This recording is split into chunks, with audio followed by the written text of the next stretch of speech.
This is Bad Movies We Love, part of the Shice Podcast Network. If you're listening to this, you are the resistance.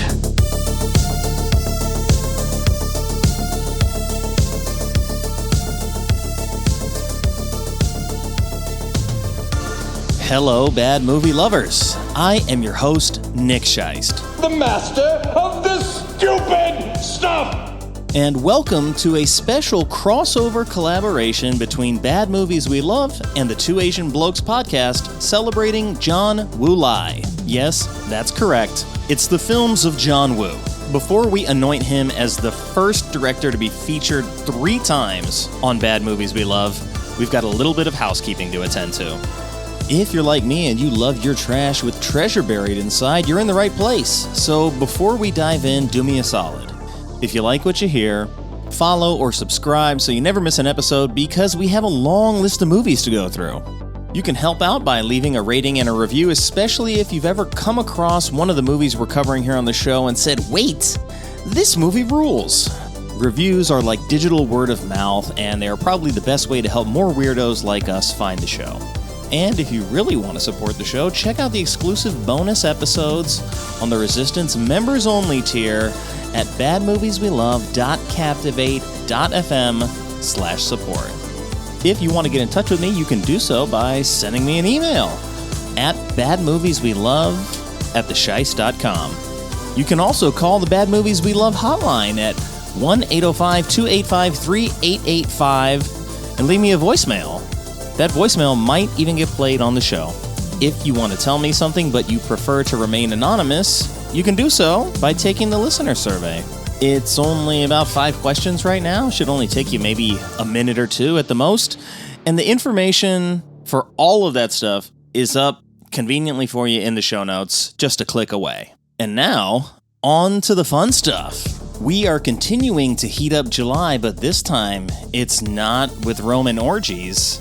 It's with good old-fashioned pyrotechnics as Dan and Tavi from Two Asian Blokes join the show once again, this time to celebrate John Woo Lai with a round of shoeies and the motorcycles, masks, melodrama, and mayhem of Mission Impossible 2 from 2000.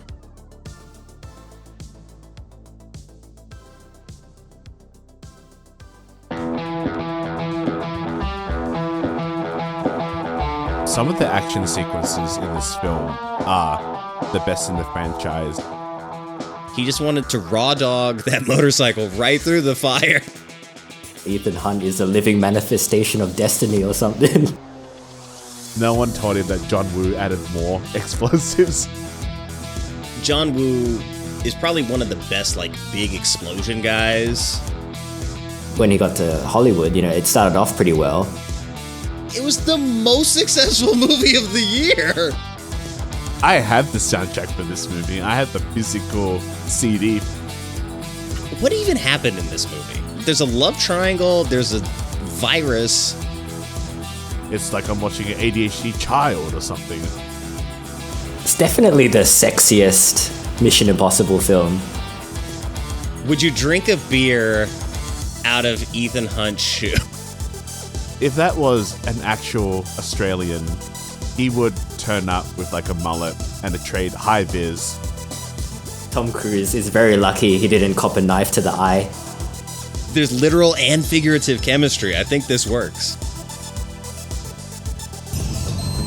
Morning, Mr. Hunt. Your mission, should you choose to accept it, involves recovery of a stolen item designated Chimera. You may select any 2 team members, but it is essential that the 3rd team member be Naya Nordorf Hall. She is a civilian and a highly capable professional thief. You have 48 hours to recruit Miss Nordorf Hall and meet me in Seville to receive your assignment. As always, should you or any member of your Iron Force be caught or killed, the Secretary will disavow all knowledge of your actions. And Mr. Hunt, the next time you go on holiday, please be good enough to let us know where you're going. This message will self-destruct in 5 seconds. If I let you know where I'm going, I won't be on holiday.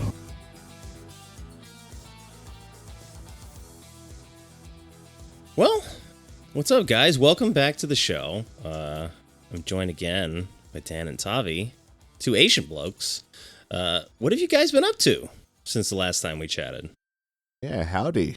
Good to be back on. Well, we had a lot of fun last time. Maybe Me too. Yeah, probably too much, I think. Nah, there's no such thing as too much. Got a little carried away with the one cinematic universe, though.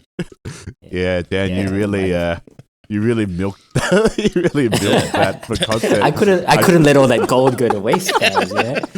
I would just pop onto our Instagram, and there would just be we had a slew of the one stuff, and we had some mates. I was hanging out with a couple of mates, and they're like, "Yeah, it's like, yeah, you've been peddling the one a lot recently." I'm like, yeah, that's all Dan. And it's like, yeah, we. And he's like, yeah, we figured it was Dan. It's a good movie, man. People need to know.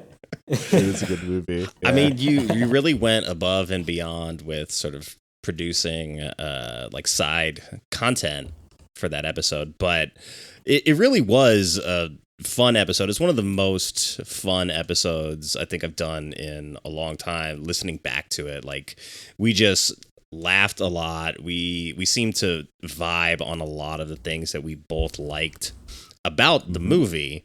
And so when sort of like those inside jokes that kind of like just like happened organically inside the episode, when Dan wanted to expand on them and turn them into like short films, basically, or teaser episodes for non-existent films.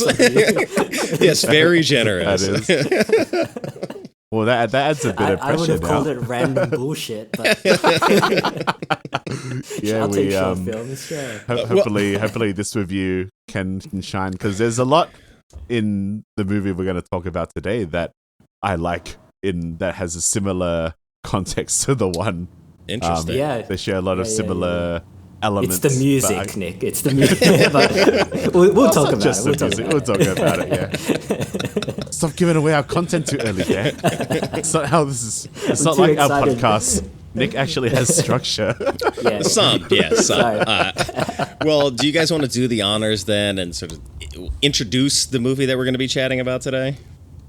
Well, I mean, in celebration of John Woo-lai, the month of July, we're talking about MI2, directed by John Woo. Wow. That's Did right. You spend like 2 hours trying to come up with that pun, Dan? Well, ChatGPT helps a lot, Tavi, with this kind of stuff. Yeah, that's true.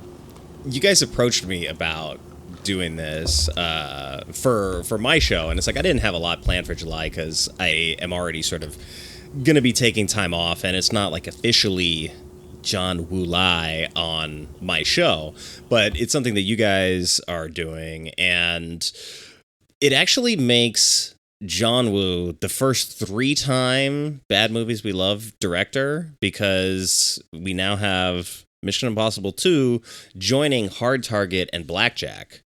So he is the most celebrated filmmaker on this show, which is crazy because I don't really think of him as a bad filmmaker, but I mean, he was in good company, having been there with like Paul Verhoeven, which I've done multiple episodes on his film. So, I mean, if you're hanging out with Paul Verhoeven, you're probably in rarefied air to some degree. But when thinking of John Woo films, this isn't always one that comes to mind for me. So like, what connected the dots with you guys to be like, all right, let's make this happen? Well, I mean, I feel like this movie sprang to mind because I had recently watched the last iteration of, obviously Tom Cruise's Mission Impossible franchise. The Final Reckoning, is that what it's called? Yeah, The Final Reckoning, yeah. So that came out like pretty recently, so this franchise has been top of mind. And the thing that strikes me about this franchise is you can't really say that any of the films within the franchise are bad, except for MI2, but also MI2 is the one I remember the most, like out of all of them, because the other movies are good, but they're kind of samey, kind of forgettable. Yeah, but I feel that MI2 is not. MI2 is very different from all of them. So well, I feel like MI2 is the most, in terms of its director's style, it is the most unashamedly John Woo. Well, I think the first one is quite Brian De Palma did the first one. It's and a pretty Brian De Palma film. Yeah, I remember the first Mission Impossible being quite dour when I first watched it as a kid. And I didn't feel good when I watched it because there were a lot of like characters that were like dying and a lot of betrayal. I'm like, oh, this is... I don't know if I could handle it back then, but I remember when this movie came out, the big selling point was, it was shot in Australia, and Australia went ham on all the advertisers. All I could say, what is Tom Cruise doing on a mountain? Why are you climbing? And it's like, why are you climbing this damn mountain, Tom Cruise? Like, well, I'm filming a movie. But it was in the Australian tabloids a lot at the time. I actually think this is the first John Woo movie I ever watched, unknowingly. And when I think John Woo, it for me, and the reason why Dan and I wanted to cover John Woo in July is all his Hong Kong stuff. And it's kind of like conflicting in that like he's the most prominent director on your show who has made some of the greatest action movies of all time. And not just that, but he's influenced like a lot of the best action movies. So he's obviously got a really good legacy there. Despite having made some bad films. Recently, he's made some pretty terrible films. Yeah. And it's just like, and like on our podcast, kind of such a shame. We had only really covered his bad films because like they're the more recent ones. And like on our regular podcast, we tend to cover, stuff that's coming out recently. But we're like, I really want to stop talking about his bad films and kind of like shine a spotlight on his good films. So that's why we decided to do John Woo-lai, where we will be covering 4 of his better films, 1 each week. So what are the ones that you're covering and that this one didn't make the cut? Well, I'd hate to spoil the surprise, Nick. Okay, well then fine, leave it. The first one will be Hard Boiled, because we both watched that really recently. Okay. Yeah. Obviously a sick movie. Yeah.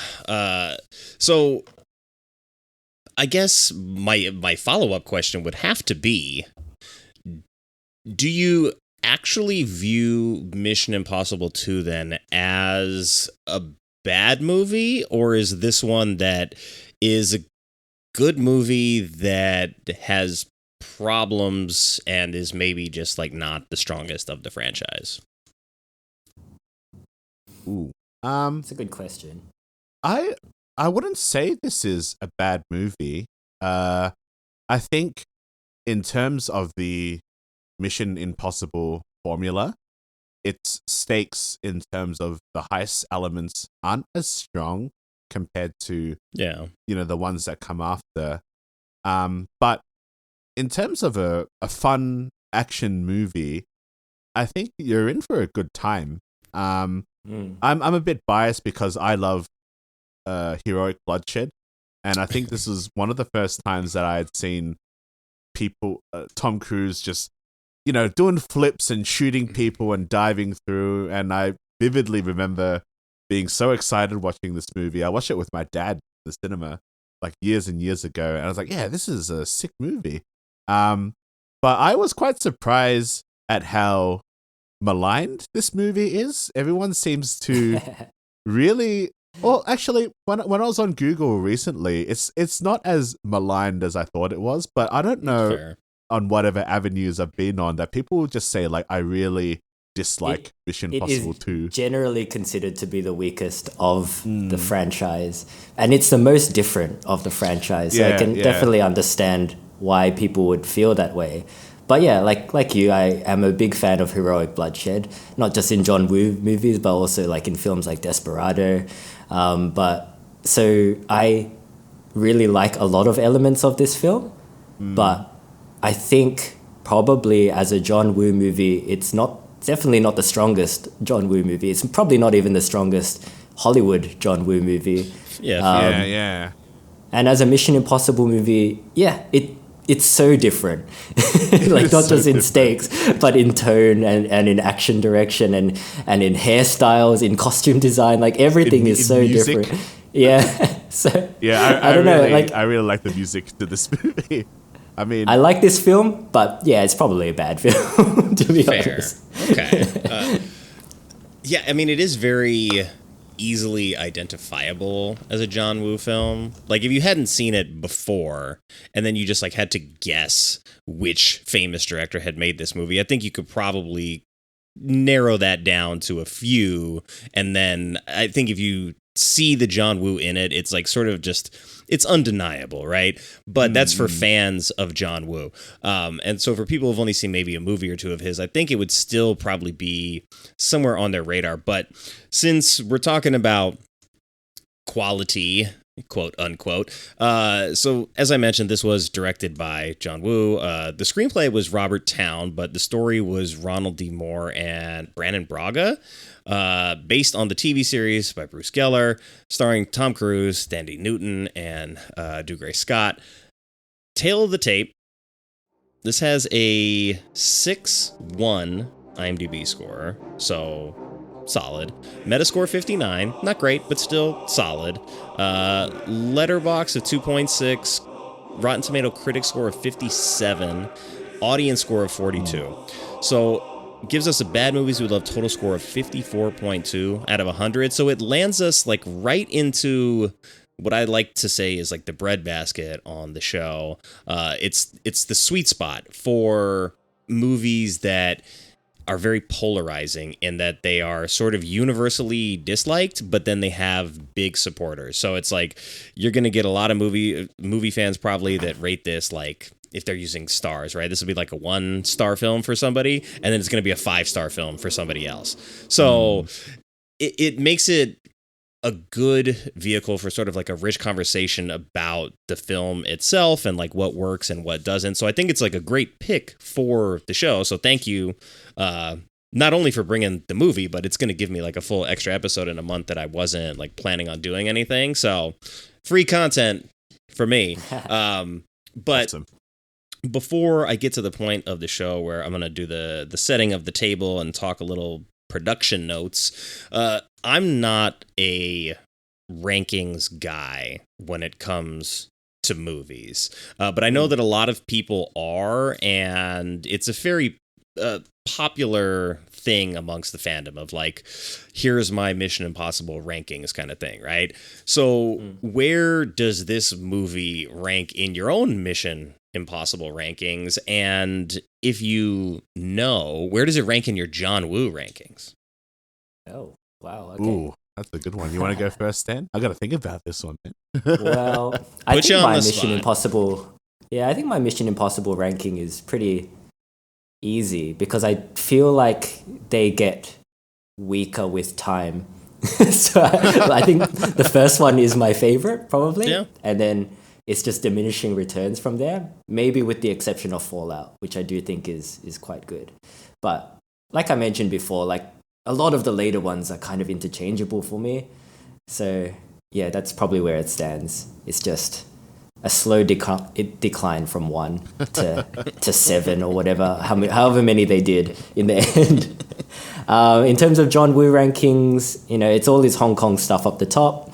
And again, the Hollywood stuff is kind of like diminishing returns. So I think I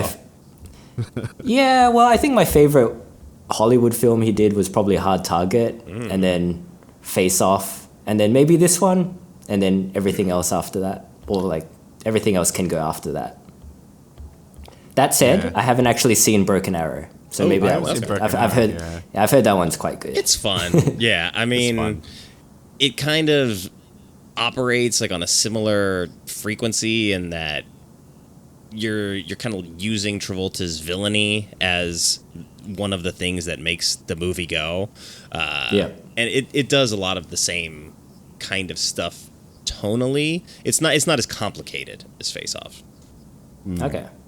There's been a clip that my friends have shown me from the behind the scenes of Face Off where it's just that scene of Nicolas Cage choking Die. Yelling die. Oh, it's fantastic. It's so good. Then, see anything you like? Oh man, that's so 90s. I love it. Yeah. In terms of a Mission Impossible ranking for me, I haven't seen the third Mission Impossible, and I honestly don't remember a lot of the other Mission Impossible movies. I like I really like them a lot as a cinema experience and as a fun movie, but they tend to be more on the roller coaster ride of films for me that I kind of I won't jump back onto it and rewatch it again. I heard Fallout is really good, but I watched it with a few mates, and I think I greened out because we were doing weed, so I don't remember a lot of that movie. I think I fell asleep. I just remember, I remember Henry Cavill pumping his muscles and just, and I think he's choking out Tom Cruise, just going, just die. And me and my friends, we often quote that a lot when we're frustrated by something. But I like the part where Alec Baldwin says that Ethan Hunt is a living manifestation of destiny or something. I don't remember that at all. The weed took hold before that. We were probably just like, oh yeah, that's so true, bro. That's beautiful, man. That's beautiful.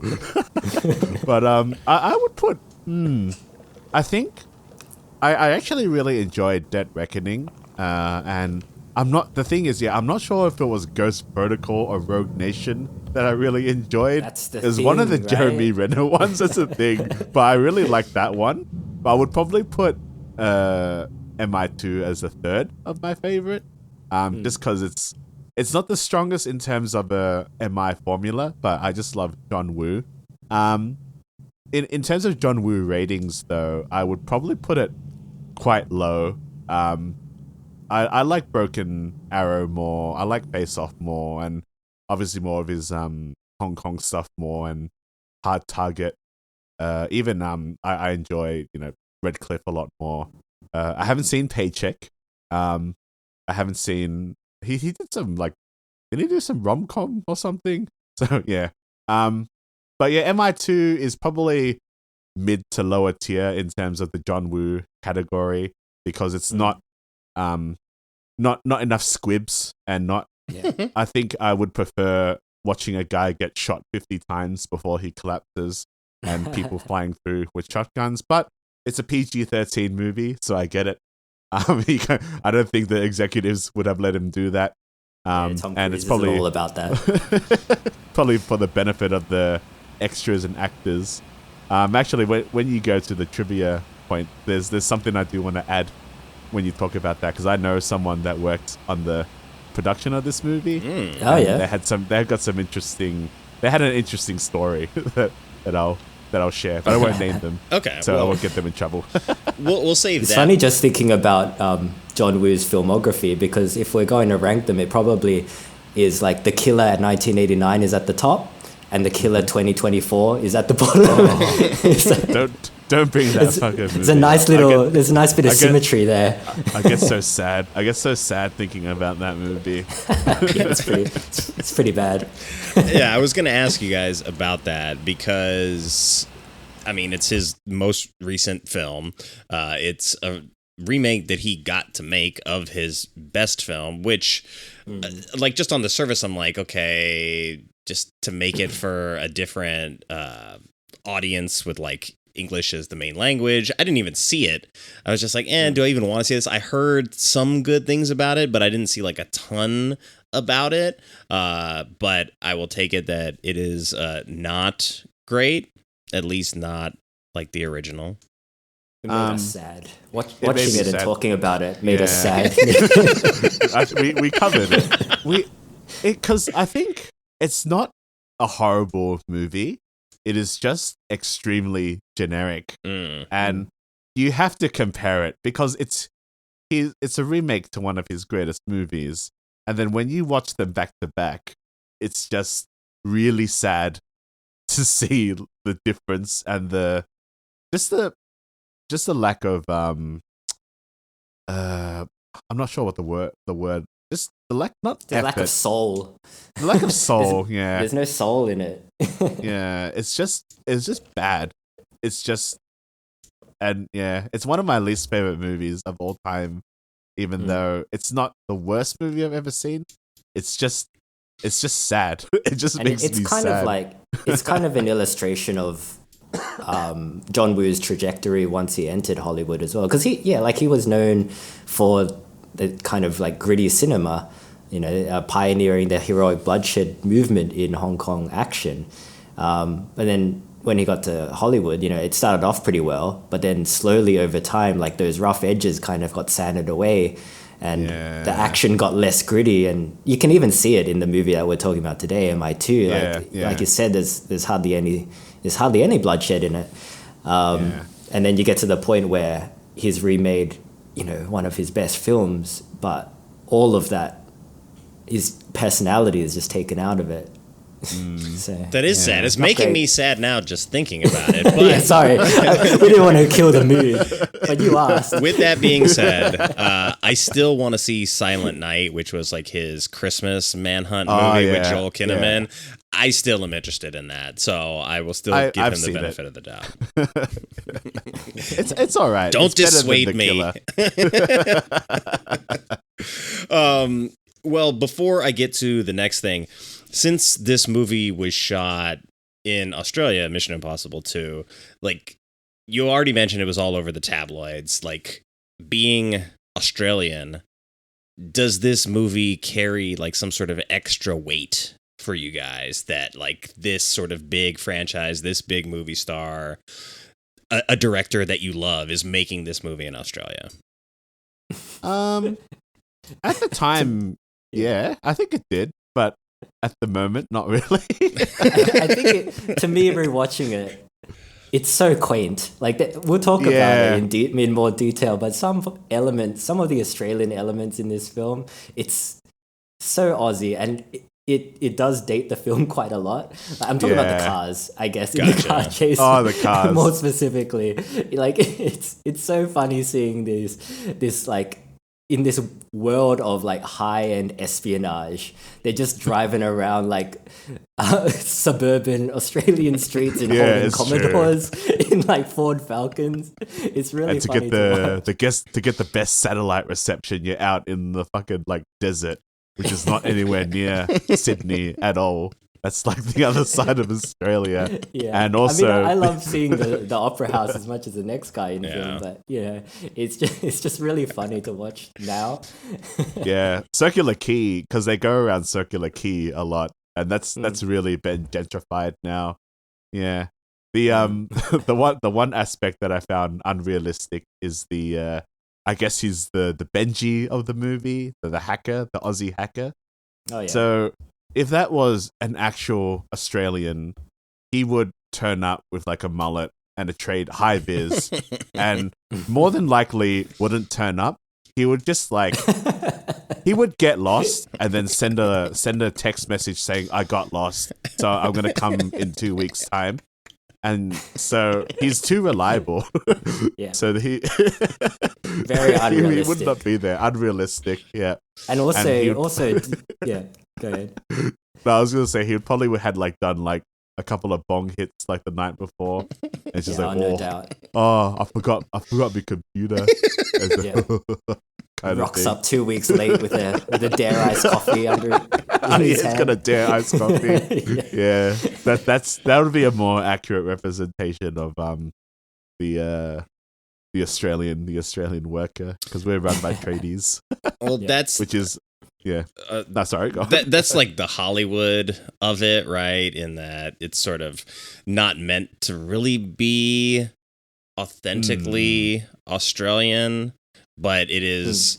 It's bordering on sort of like exploiting Australia. Like if a fucking kangaroo showed up in the movie, then it would be like, okay, they're really like punching down here. But it was meant to like showcase the beauty, but not meant to be a movie that's like, hey, this is a movie made sort of about Australia. And they had an Australian actor in it, but he's playing a South African.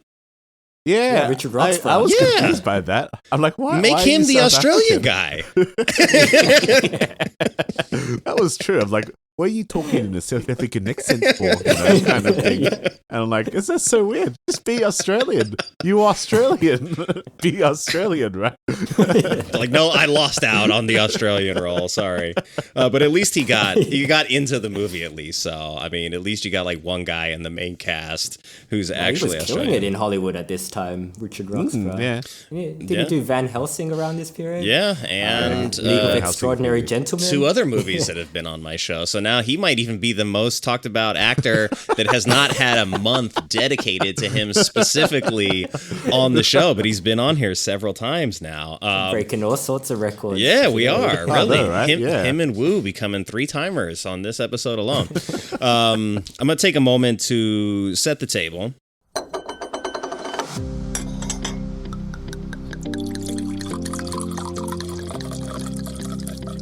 William Goldman was the original screenwriter on Mission Impossible 2, but it was Robert Towne who ended up shaping the story and crafting the villain. In fact, some of the action scenes were planned before the script was even written, and at one point, Star Trek alums Ronald D. Moore and Brannon Braga even took a swing at an early draft. Production was intense. Tom Cruise insisted on doing his own free solo climbing at Dead Horse Point in Utah despite the studio's safety concerns. He wore only a harness and a thin wire and ended up tearing his shoulder during one of the jumps. Thandie Newton later spoke about the stressful energy on set, especially during the balcony scene where Cruise's pressure to deliver weighed heavily. And in the final showdown, that knife coming at Tom Cruise's eye, totally real. Stopped just a quarter-inch short thanks to a rig and a very trusting Dougray Scott. Hans Zimmer composed the score and came in before filming even started. He originally asked for an all-female soundtrack to match the film's themes of love and seduction, but says the studio sent him a lineup of heavy metal bands with dudes instead. He said, quote, "I promise you it would have been a better movie and a better score," end quote. As for the box office, it was massive. The film opened with $12.5 million and broke records at over 3,600 theaters. It went on to gross nearly $58 million opening weekend, setting new highs for a TV adaptation, a Paramount film, and a spy movie, records that had held for years. It topped the US box office for 2 weeks and performed even bigger overseas, dominating in Japan, Germany, Australia, and beyond. And by the end of its run, Mission Impossible 2 had made over $546 million worldwide, making it the top-grossing film of 2000, out-earning Gladiator by more than $100 million. It remained the highest-grossing entry in the franchise until Ghost Protocol 11 years later, and is still John Woo's biggest box office success. Now I want to jump into our synopsis haikus, because I struggled with this, not in like a bad way, but in the way that you sort of talked about the franchise earlier, Dan, and that it's the way I kind of viewed it was that I feel like the sort of technical quality of the films began to go up, but the sameness of it also increased with that.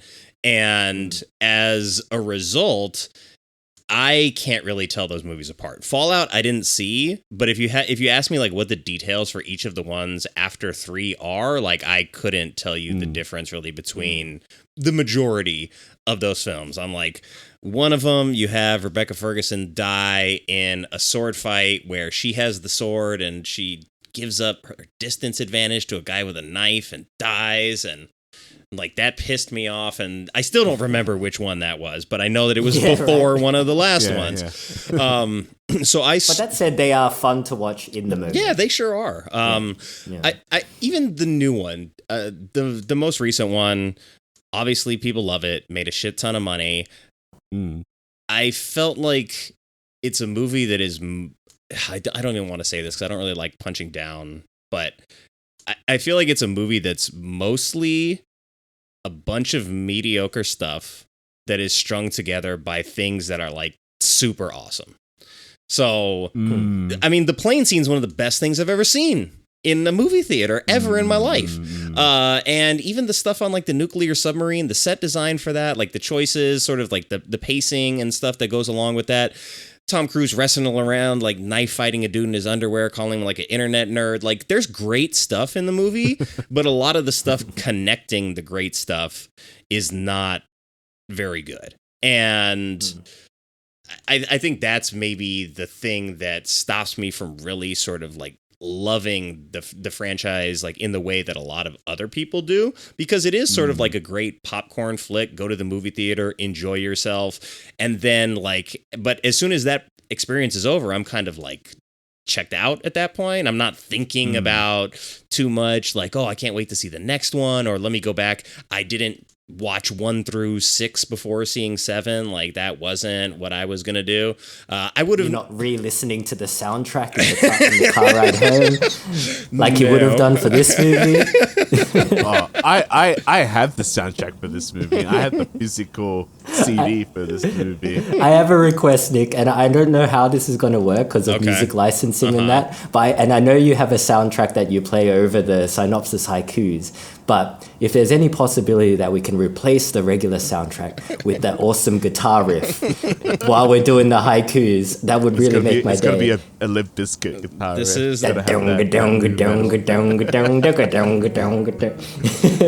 Nah, Nick's like, fuck, like, you're just coming on the show, starting to make requests. Well, no, I think this is a show where we're talking about the movie in sort of like a critical light. It might fall under Creative Commons license, and I don't think anybody that's listening to this show is gonna necessarily give me shit about it. So it's doable. No. We'll replace the woodwinds this one time. He might, but hey, Fred, look, we're talking about how much we love it, so don't be so upset. Yeah. But I'll go first on the synopsis haiku because I usually have like guests go first when they do it the first time. But okay, to cure the disease, Cruz and Wu make chemistry. Ethan wins when doves fly. Nice. That's nice. It doesn't say anything about what happens in the movie. It was like sort of like a cheap throwaway about chemistry, and I was like, oh, there's chemistry in this movie. Yeah. There's actual, there's literal and figurative chemistry. I think this works. Nice. I like that a lot. I like it creates a vibe. It does. You do know what you're walking into, yeah. The doves was really good. Shall I go next? Go for it. Cartwheel kicks in sand. Ethan's hair flows like water. Can Sydney be saved? That's good. I like that. That's good, yeah. You guys have ones that talk more about the synopsis. I actually really struggled as well. I kind of came up with mine in like 30 minutes. And I was just like, oh yeah, well, it's not really so much of a synopsis haiku. It's more just like maybe like what the movie is or what I like about the movie. Fair. So anyway, I could just I'll do my one then. Here we go. So I've got Biscuit's Metal Tunes, Wu's Acrobatic Style. That's one cool movie. Yeah, I mean, look, that's okay. I think it's important to focus on the things that we like because, as I said, like I sat there trying to think of like the synopsis itself, and I'm just like, what even happened in this movie? Like, there's a love triangle, there's a virus, and then there's that weird, and then it's like John Woo stuff together. Oh yeah. That's probably some of the John Woo stuff. Yeah, I think what you said before we did the haikus pretty much perfectly articulates my feeling for this franchise as well. It's just they're very fun to watch. I just forget about them. Well, me and my friends, we did really like Pom Clementine in Dead Reckoning Part 1. Yeah. We really enjoyed her like psycho killer woman identity, but that's a little bit lost in the second one as well. Which I think she doesn't. Not a lot happens if you think about it. Like there's a plot, but it's what you said about there's a lot of mediocre stuff that is connected by like fun, cool stuff.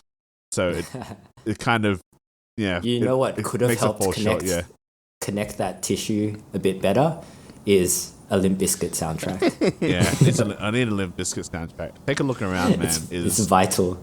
I remember I have the physical album of this movie.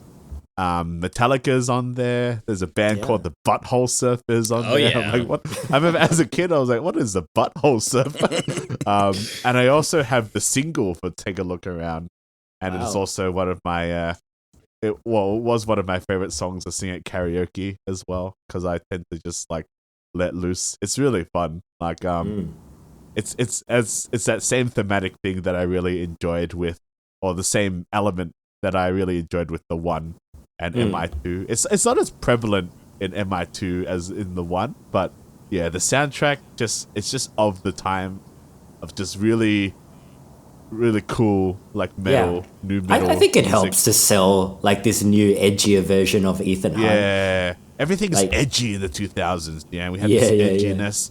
This movie is His- very 2000s. Yeah, Yeah, his mission is delivered via Oakley sunglasses. Like that's the edgiest thing in this movie, pretty much. Well, he Exploding Oakley sunglasses. he grew his hair out because he was headbanging while he was on vacation, and that's what they don't tell you that Ethan Hunt has actually been up to the whole time. But you know, it is kind of weird that the franchise, like for me personally, I think 3 is my favorite.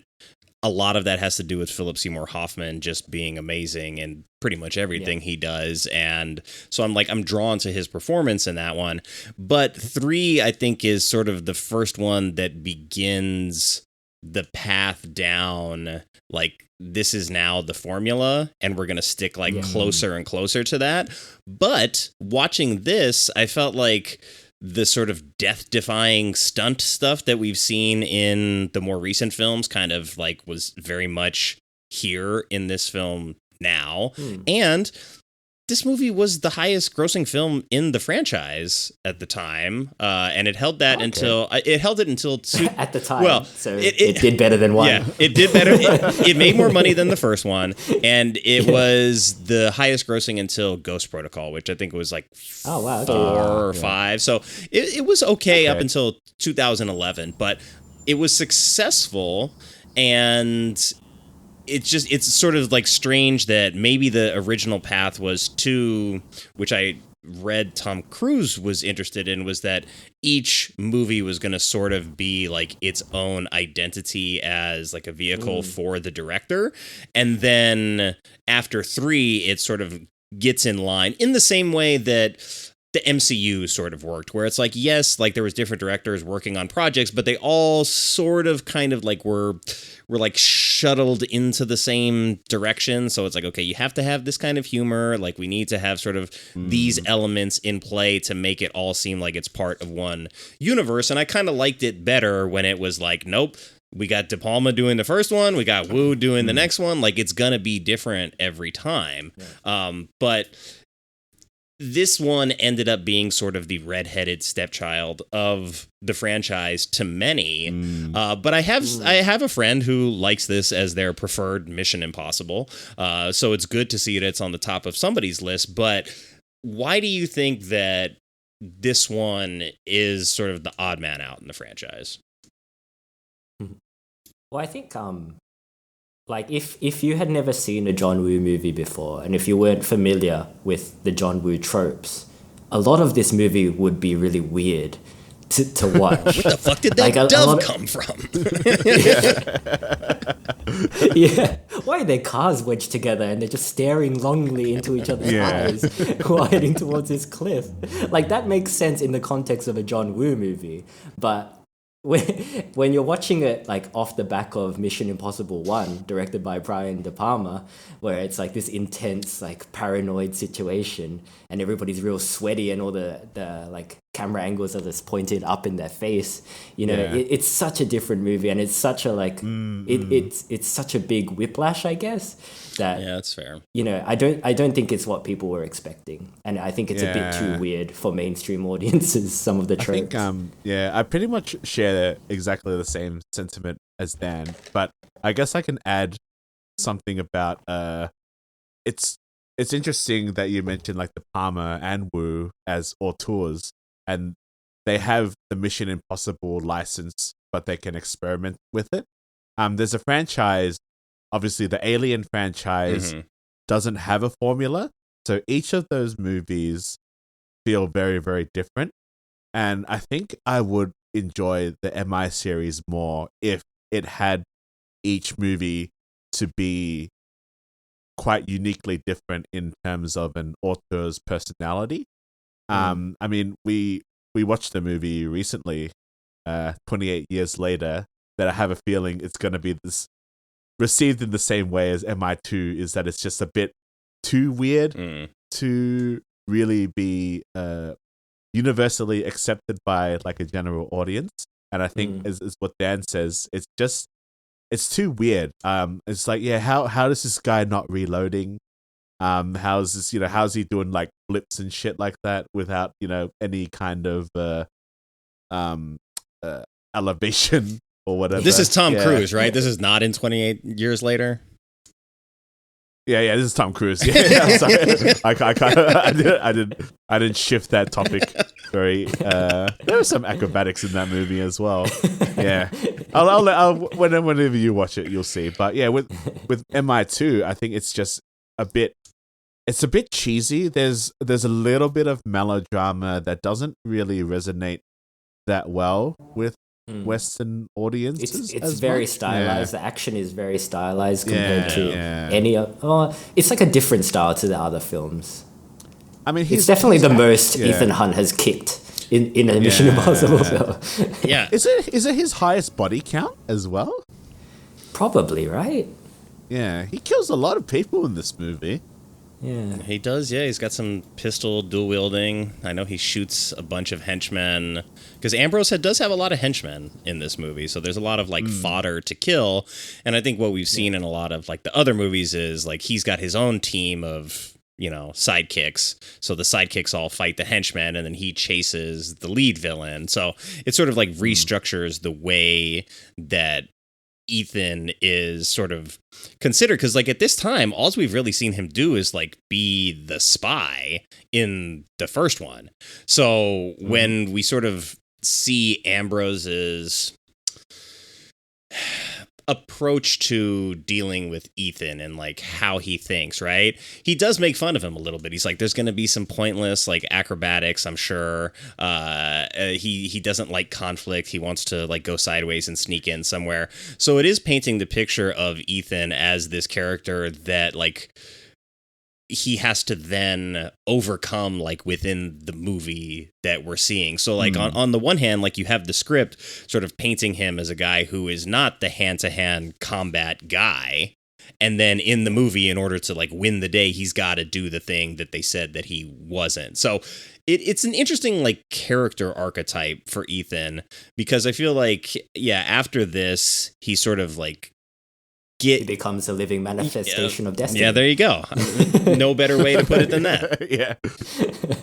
I really like the exploitation of the mask and voice changer as a plot device in this movie, because they use it a lot less in the other ones, which kind of makes a lot of sense, because it could kind of be like a bit of a cheat code, because like how everyone's just wearing masks all of a sudden. It's just like, oh, I'm actually this guy. Now I'm that guy.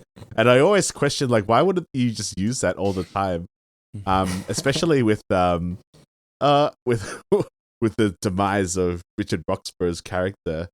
So I don't know if Tom Cruise just carries like a wig of his hairstyle around with him, so he can part of the mask. Put it. But it's also like they would have had to change clothes as well for that to work. Yeah, they had to change. No, because he has a wig, doesn't he? And because when Dougray Scott is taking off his Ethan Hunt mask, he like takes off a wig, right? Yeah. The hair is attached to the mask. Yeah. I don't know. Yeah, but like that's a wig as well. So does the mask just change? It's one of those things. It's like, how does it really work? It doesn't really. It's like magic. So he just carry Ethan Hunt mask with him. So when he's going through his checklist of things to go on a heist, like, so Ethan, you got your guns, you got your device, you got your maneuver gear. It's like, do you have your mask? It's like, oh yeah, thanks Luther. I really needed to make sure I got a couple of my masks, my face masks with him, just in case I need to do that. It's like, yeah. They're probably really expensive 3D printers, and maybe IMF only has like one. So some other team has already checked it out on some of the missions. And so if you don't have the face printing mask, you can't print the faces. But that being said, I did feel like I was worried that the visual effects for that kind of stuff was going to be like noticeably poorer in comparison to some of the newer films. But honestly, like aside from the very first time where Ambrose is peeling off the Ethan Hunt mask, like there's a slight moment where you can see like the digital switch, but the edit is really good and it still looks solid. So like John Woo's a guy who has made his reputation on like real practical effects. Like they still blow a lot of shit up for real in this movie. So I think John Woo's attention to detail and his just knowledge of like how you use practical effects and how you shoot those scenes really benefited this, like how they use the CGI in this movie, because it's used sparingly and it's used smartly and it doesn't dominate the film. But in, say, the first part of Dead Reckoning, not Final Reckoning, but like the whole train scene, right? Like, yeah, he's hanging on to something, obviously, but that whole second part of the train is like obviously green screened. It's all digital. Yeah. So like for a movie that prides itself on like the Tom Cruise stunt authenticity, to then be like, this entire scene is very much CGI. It's like, not only does it feel like antithetical to what Tom Cruise wants to do, it's like, I'm not blaming him. Obviously, you're not going to rip a train in half and like do that stunt for real. But I felt like it's very noticeable in that scene because you're like drawing all of our attention to it. The entire train is falling apart. Like it's a big visual effects scene, so there's no way to avoid seeing it. But in this, where like I already know that like, yeah, the mask is coming off, there's gonna have to be a handoff between when it was Tom Cruise as the actor and when the double steps in and when Ambrose steps in and like the mask gets pulled. And so the switch was actually handled really well. And the other time that we see it, like it's happening sort of like in passing as he's running, and that's handled well too. So there isn't ever a moment where I looked at a movie like this from 2000 and like, oh, the CGI really didn't age well. Yeah, definitely. So. I think some of the action sequences in this film are the best in the franchise because I think that the car chase really holds up. Because in Dead Reckoning 1, there is a car chase. It's quite fun, but you can tell there's a lot of CGI. And especially in Fallout, to bring that CGI aspect. When I watched Fallout, I distinctly remember he jumps out of a plane. And I remember watching it and being high, but then super critical about it. Like, Tom Cruise didn't actually jump out of that plane. It's all CGI. You can really tell. It's all green screen. Yeah, you're right. Yeah, but he jumped out of that plane for real. But I don't know, the producer, we got special effects. Let's just chuck some CGI in there. Yeah. And it ruined the scene. In the same movie, there's a whole underwater sequence where he had to hold his breath for real and do a lot of that stuff underwater for real. But it is just so drowned in CGI stuff that it doesn't look real. It's too much. Yeah. But whereas in MI2, it looks real.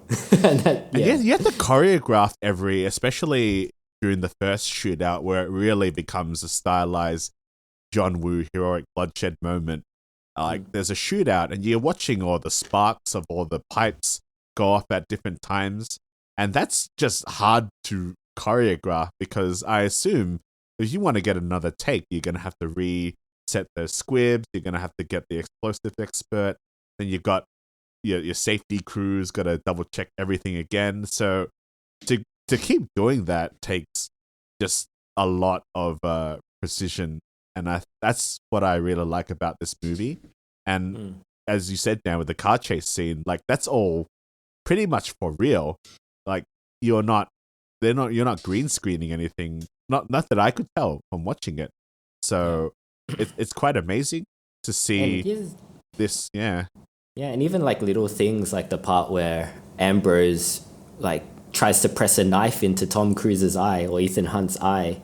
You know, that was done with some weird like pulley system, which, you know, you don't need to do it like that. But that's the kind of director that John Woo is, you know. It's these little things, little attention to details to make it just that little extra bit of real that I think really, because there's a lot of dated qualities to this film, but I don't think the action is really the thing that dates it. It's more like the costuming and the general tone. And I think it's the color grading. It's that 2000s sort of that bluish digital look, I would say. Yeah. Yeah, that knife fight at the end. Tom Cruise is convincing John Woo, like, no, it needs to be a real knife, and I want Scott to be able to like put as much weight as possible on it so like it all looks real. So yeah, you have to devise some sort of system where like the knife is attached to something that you're at least very hopeful, very certain is not going to break, so that you do not stab Tom Cruise in the eye. So even, and I guess a lot of it is Tom Cruise like pushing for these decisions to be made as well, because he's a producer in this film. He obviously has a big portion of creative control. Like I heard, I don't know if this is true, but I heard like the rock climbing sequence at the start, John Woo was kind of trying to push for a stunt double, right? But Tom Cruise is like, nah, I'm gonna do this. It's gotta be me. And I can I can kind of see John Woo's like mindset as well, because you don't want to be the director that kills Tom Cruise. Please, Tom, let me just use a stunt double. It's like, no, I'm gonna do it. Yeah, it's pretty intense. But since you mentioned it, I think it's a good time that we take a look at the trailer, because I remember that being like the shot in the trailer is him on the side of that. And so I didn't really remember contextually what it meant in the film, but I remember like the visual of that shot because it's so orange and he's out there alone. And I didn't connect the dots at the time. I was too young. But now, having experienced Tom Cruise doing the crazy stunts over and over and over again for the last like 2 decades, now to look back at 2000 and be like, oh no, like he was doing it then, and this really is like crazy and super dangerous, and he wanted it to be real, and he did, as much of it as he could realistically do. So let me go ahead and grab that.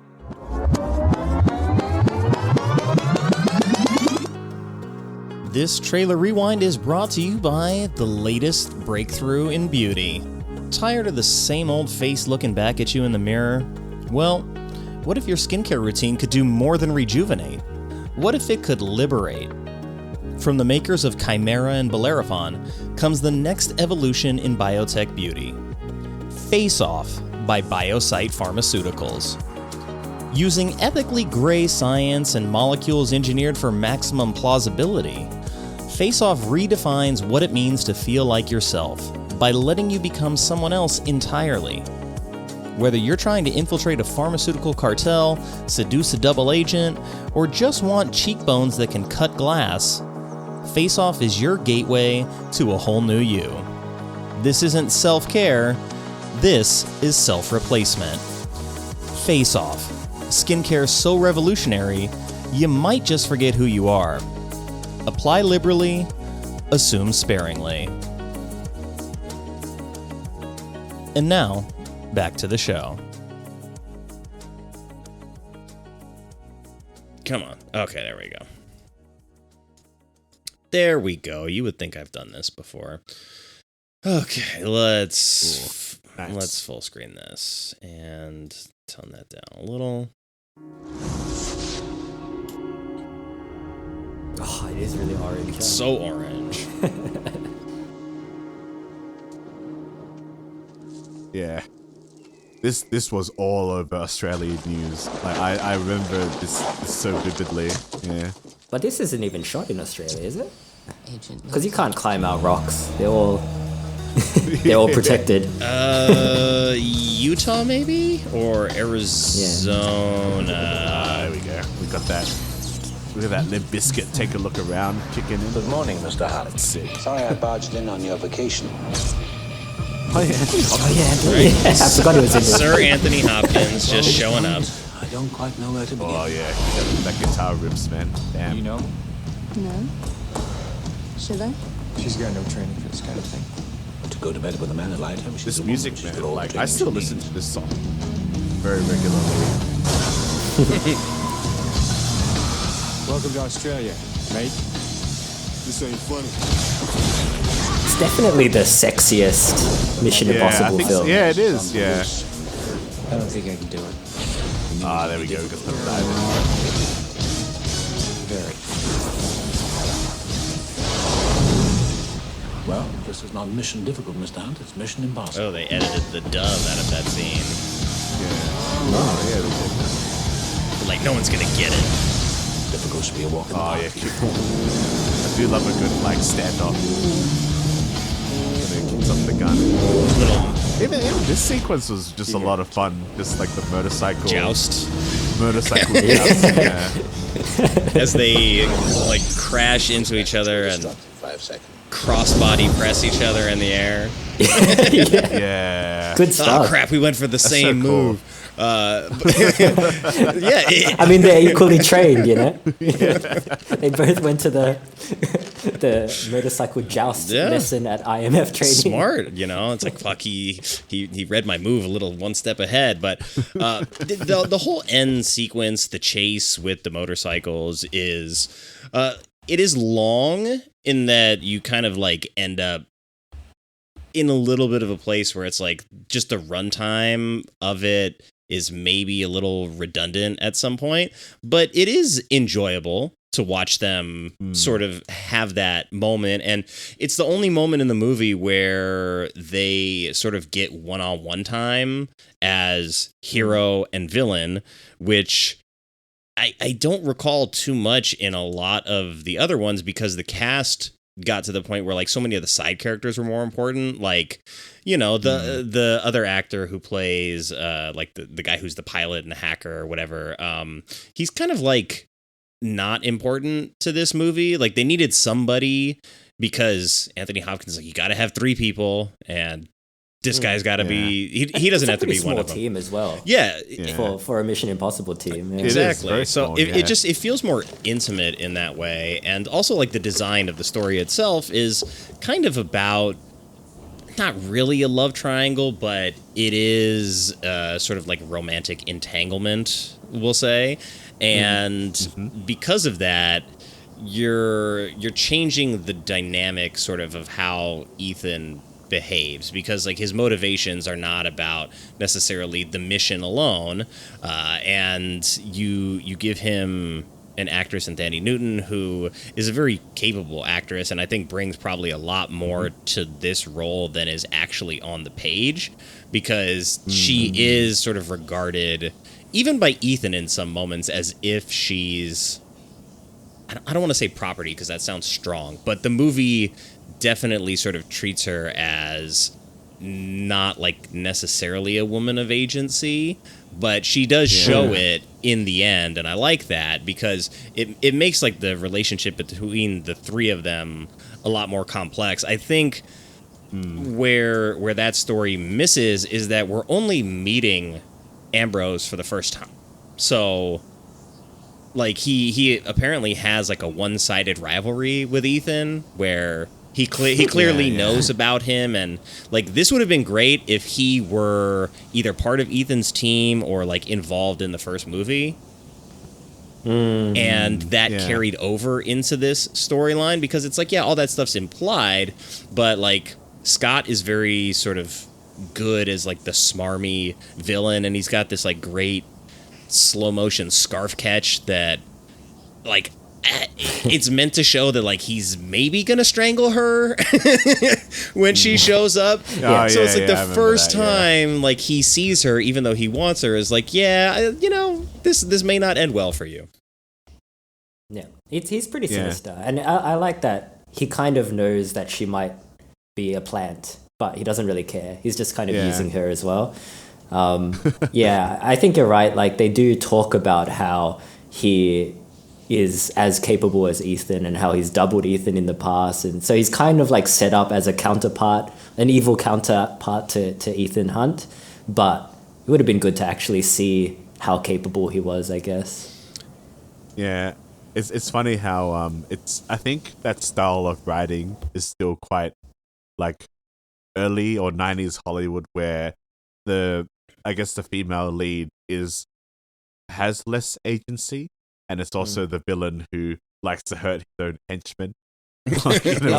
Richard Roxburgh is like he's just asking a question, man. That's what you're paying him to do. It's just like, oh well, I guess I'm never gonna ask questions ever again. He's just like, he just rocks up. It's like, do you think she might be a plant? It's like, give me your finger, and he just cuts off his finger. I'm like, oh damn, man. He's just and concerned. He does think it's a plan as well. He's just concerned. It's just like there's no need to do that, bro. I know you're an evil guy. You're trying to destroy Sydney, but come on, man. Like he's like your most capable guy. maybe he would have won the fight. He was just a bit. He was just if his finger injured. didn't hurt, he was distracted by the pain in the finger. If only I had that extra grip, I could have made a stronger fist. I could have actually beat Tom Cruise, but he cut his finger. So there you go. Yeah, I mean he's he's being a responsible sort of right hand man to the villain and asking like, "Are you sure?" Right? And Ambrose is like, "How dare you question like my sexual motivations here?" So there is like a backstory between Naya and Ambrose, but this is also a backstory of that like Ethan is completely unaware of in terms of sort of like interpersonal relationships, because he's never met Naya until he sort of like pursues her to be part of the team, and he's told that there's a relationship between the two of them. So it's like Ambrose is very well studied on Ethan, but it's almost like Ethan doesn't know like Ambrose really exists. He's like, he was always the number 2 guy, never paid him any mind. Until it's like, well, her mission is not her thievery. She's not going to use her skill. She's going to be sleeping with the guy. It's like, what? Yeah. Like, how dare you? And that's the main conflict. I think the rivalry, the rivalry would have worked a lot better if it was more like a GoldenEye situation, I guess, where you have like 006 and 007, and you see them in a scene like together at the start. That's how you can kind of tell that they're on even footing. And isn't the car chase like, wasn't that GoldenEye that like inspired that sort of mountainside Bondian car chase? So like Wu clearly watched GoldenEye and was a fan of some things, and I think some of that dynamic is in play, but it is very one-sided from Ambrose, and it feels like it's maybe lacking some characterization there to really make it work. But despite this not being a film where the cast has maybe as many main characters, like this is still a really good cast. I mean, Rade Serbazija as the doctor who developed the Bellerophon and Chimera. Boris the Blade. Yeah, exactly. Snatch. Brendan Gleeson is just like the evil businessman in this, you know? Yeah, I forgot. I was like, Brendan Gleeson. Love a Brendan Gleeson appearance. Yeah, and I do love a Brendan Gleeson. And then like Dominic Purcell is just kind of like one of the other sort of like henchman-y type characters, and this is very early in his career. It's before Prison Break, so he has Dominic Purcell is in this? Oh, really? Who is he? Ulrich. Yeah. Oh, as the other guy, like the other right hand henchman. Yeah. And then William Mapother is the other guy. So like you have a lot of familiar faces in this, but they're also it's got to be something where, you know, like Palm Clementif, when she has done the Marvel stuff and she's brought into this franchise. Obviously, she's brought in where her stock is much higher. And then in The First Reckoning, she's put up as like an important character, which she does play an important part of that story. It's not that she's not important in the second one, but I feel like, her role is diminished, but you've already committed to her being like a main character almost. So she needs more time, more room to breathe. Where in this, like Brendan Gleeson, him and Anthony Hopkins are maybe like arguably the best actors in the movie, and they're barely in the thing.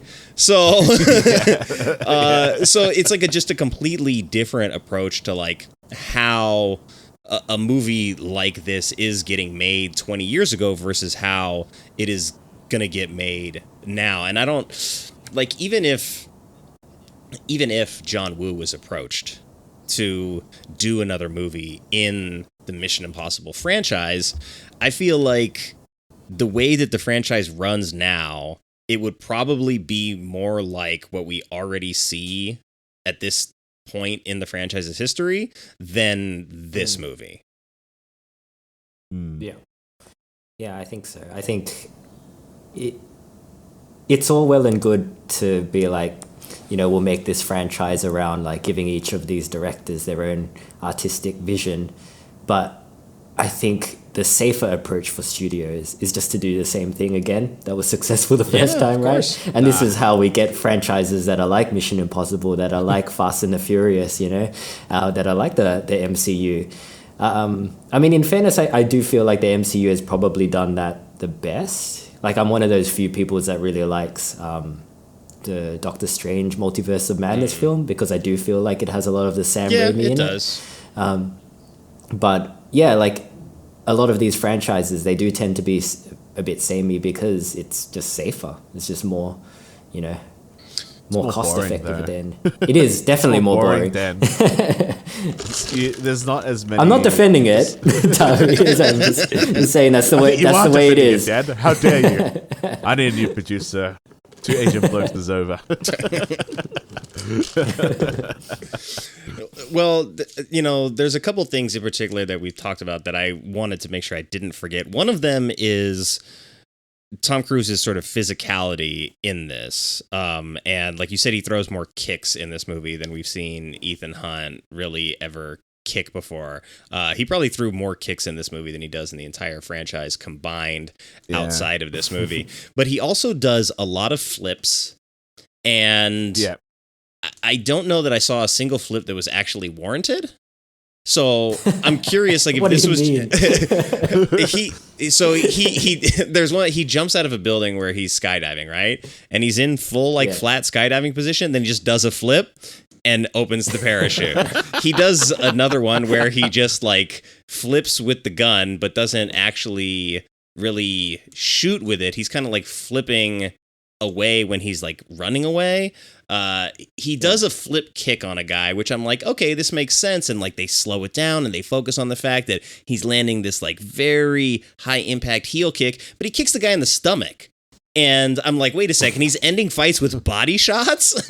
Like it's a knockout and rolling the guy down the hill. So it was just like a weird commitment. But he also, he kicked Dougray Scott in the face in that final fight scene because Tom Cruise is not a kung fu guy, as it turns out. He did a good job, but he throws like sort of a Van Damme type of spinning roundhouse kick with boots on, by the way, and in sand and connects in Scott's face, and they left that cut in the film.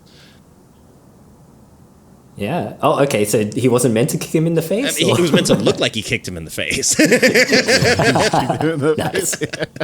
Nice. I think that's... I mean, there's a point where he does a commander roll to like a middle grade. He does. And like, he doesn't need to do that. That's the...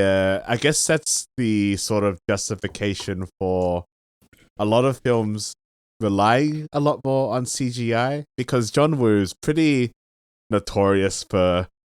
I mean, he's not doing it on purpose, but a lot of extras and even his main actors do get hurt during a lot of these big special effects, heavy physicality scenes. In A Better Tomorrow 2, there's a final shootout sequence where a house blows up and Chow Yun-fat reacts to it and he like really squints. And that is his genuine reaction, because I think someone on set was like, oh yeah, there's not going to be that many explosives, so just stand here. And then I think no one told him that John Woo added more explosives for the house. So he basically singed the back of Chow Yun-fat's hair in that scene because he just added more explosions. So I think there's a lot of accidents that happen during a lot of these more practical style of filmmaking, but you're saying Tom Cruise is very lucky he didn't cop a knife to the eye. Yeah, he's quite lucky. Yeah, that's true. No one told him John Woo added extra cable to that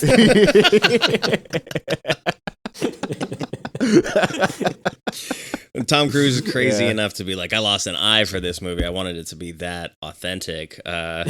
So, you know, I do think that John Woo is probably one of the best like big explosion guys in filmmaking, and we see a lot of that here. I remember when I watched Blackjack as well, like he just blew up like somebody's house.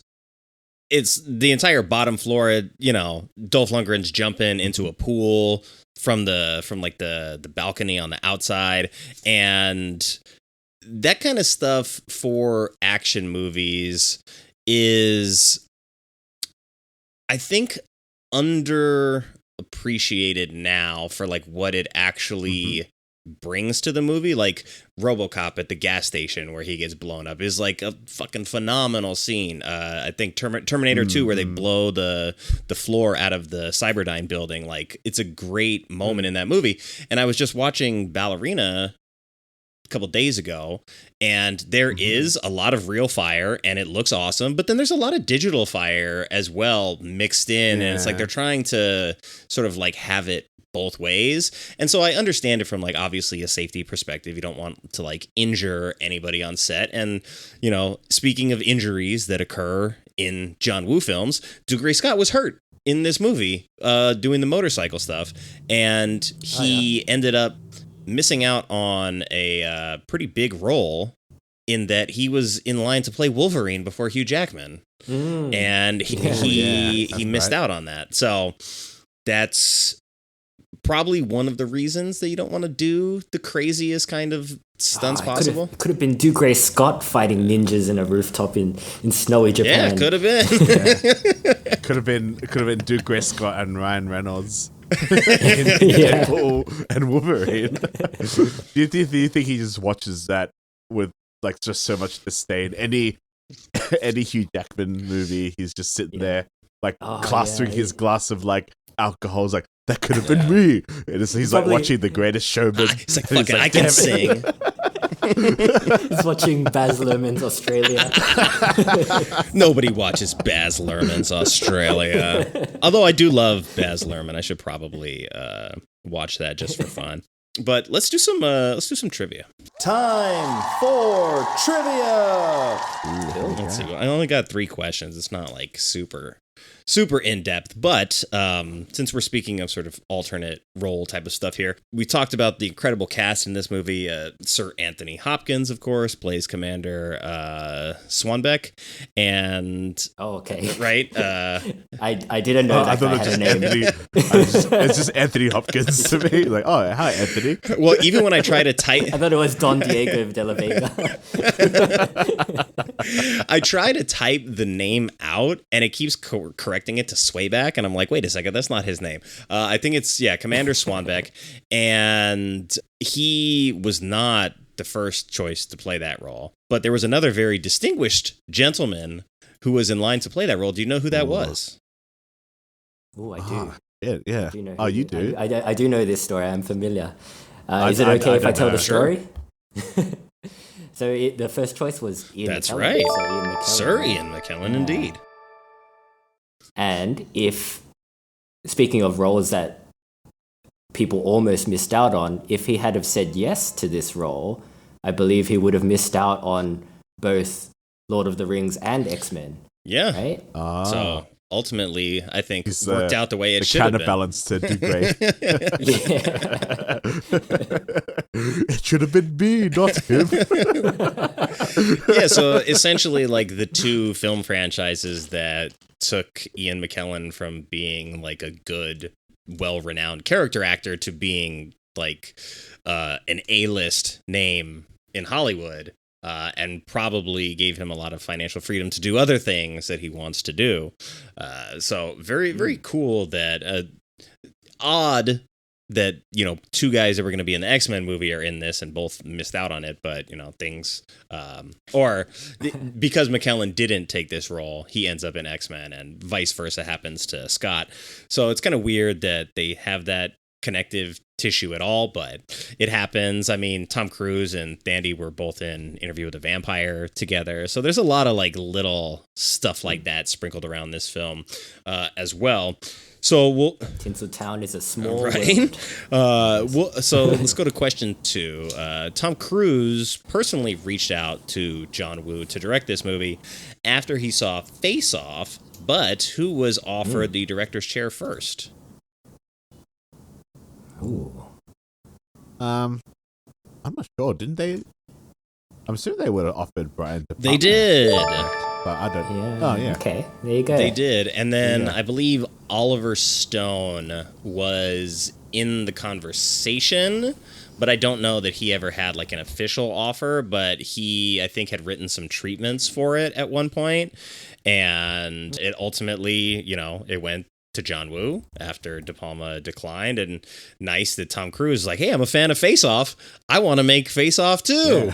Yeah. So maybe that has something to do with a lot of the stylistic choices that end up in this movie, all the way down to sort of like the hero villain dynamic being like the Dark Mirror version of Ethan.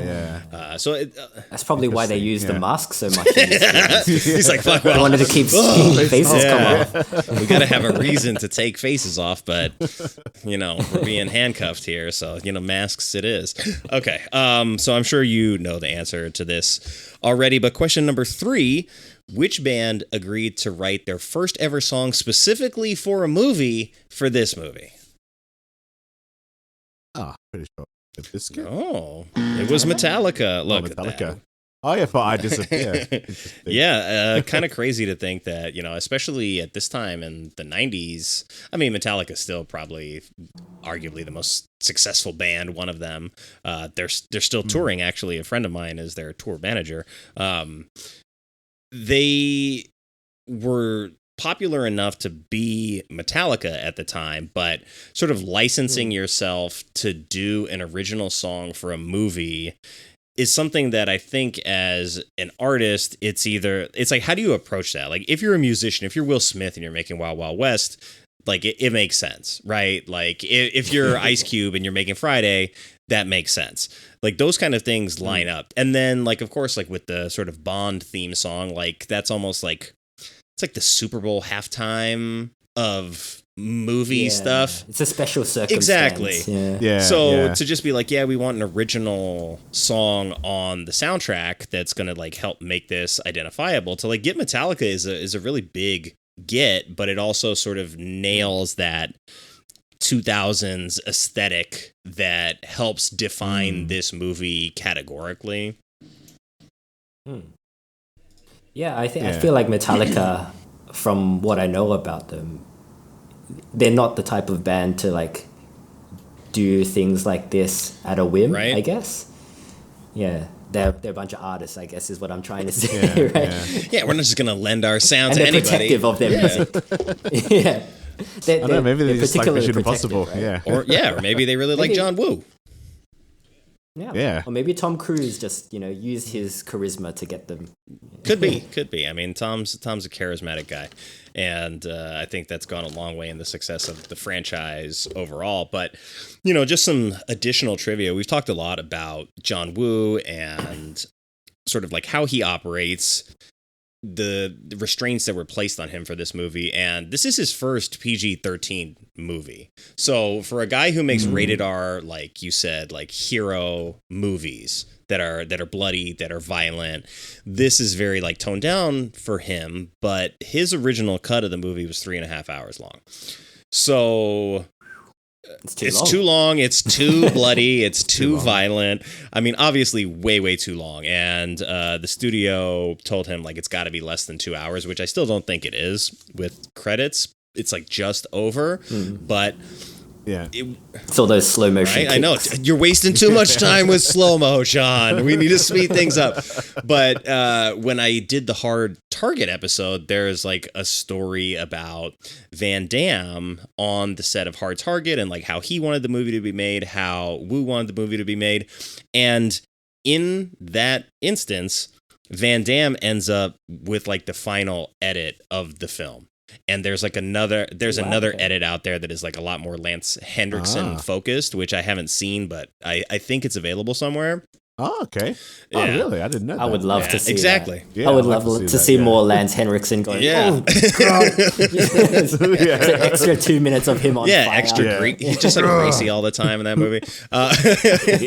But John Woo found himself locked out of the editing room again this time, but it was Tom Cruise who took over final edit. And John, this movie can't be 3.5 hours, but it was Tom's decision that the plane crash in the beginning of the movie, the opening scene of the movie, like that's not exciting enough. You know what I need to do is I need to throw my exploding sunglasses at the camera, and you need to showcase me free soloing this rock face here, and that is going to be the scene that leads into the title card. So that was a Tom Cruise decision, and as was the knife to almost the eye was also a Tom Cruise decision. And Tom also really rode that motorcycle through the explosion on the bridge. And he did so with like no fire retardant clothing, no sort of anti-fire gel. He just wanted to raw dog that motorcycle right through the fire. Just the protection of Xenu. Maybe that's why he does all this stuff. He's like, no, I'm protected. Don't worry. I was thinking about it. Xenu's got my back. Yeah. Well, as we talked about De Palma being offered the director's chair, I think one of the saddest things I learned about this movie was that the only director who was not offered the chair again after making a Mission Impossible movie was John Woo. You know what? I would like to have seen more shooting. Well, that's what's weird is that like this movie made more than $500 million. It was the highest grossing film of 2000. It beat the eventual Best Picture film in Gladiator by more than $100 million. And did it review well at the time? So the fuck what? It was the most successful movie of the year. And you don't invite John Woo back to do it again. And maybe that is because there's an entire another hour and a half long movie that never saw the light of day. And that's probably not a super effective way to make big budget films. But at the end of the day, I'm like, it is kind of sad and kind of crazy because if it had become, say, like John Woo's Hollywood franchise, like even if he had made Mission Impossible 3 and he had 2 under his belt and they were both successful, it's like he's kind of like undeniable at that point. But this is almost like a turn in his filmmaking career with Hollywood. And like, Face Off obviously is great. Blackjack was supposed to be a TV show, ends up being a TV movie. He does Mission Impossible, does Windtalkers, and then it's kind of like I don't hear John Woo's name really again in like Hollywood breath until probably the Killer remake, sadly. Yeah. Well, he did a bunch of Hong Kong films. I think he went back and he did Red Cliff, which was really cool. Actually, in terms of some behind the scenes stuff, so I know someone that worked on this film, and I watched the credits and I saw their name, so I can confirm it. It wasn't a lie. They told you. It wasn't a lie. Yeah. Apparently, I think it was one of the 3 actors, the leads between Tom Cruise, Dougray, and Thandiwe, but I think one of them was a really bad actor, and John Woo was apparently just really frustrated like every day with this one actor. It was probably Dougray because he just said Dougray just never got the direction. And the person that was telling me the story, they can remember just saying, there's just the look on John Woo's face in between every take was just extreme frustration because they could just not take his direction, which I find quite interesting because it must be Dougray because he's got like probably the biggest career drop off after Tom Cruise and Thandiwe, and which is interesting because he was going to be Wolverine. Yeah, I mean, it could have been Tom Cruise. You never know because like maybe that explains why John Woo wasn't invited back while all the other directors were. Yeah, maybe he didn't it was get along Tom Cruise. with Tom Cruise, then that explains that. Yeah, who knows? Yeah, but no, it was just interesting. I thought, I wonder who the bad actor was, or maybe it wasn't. I think he managed to. Maybe he managed to get a good. Yeah, maybe it was Anthony Hopkins. It's like fuck Anthony, man. God damn it. That's why also doesn't return to the Mission Impossible franchise. Yeah. Well, we do gets replaced by Lawrence Fishburne, I believe.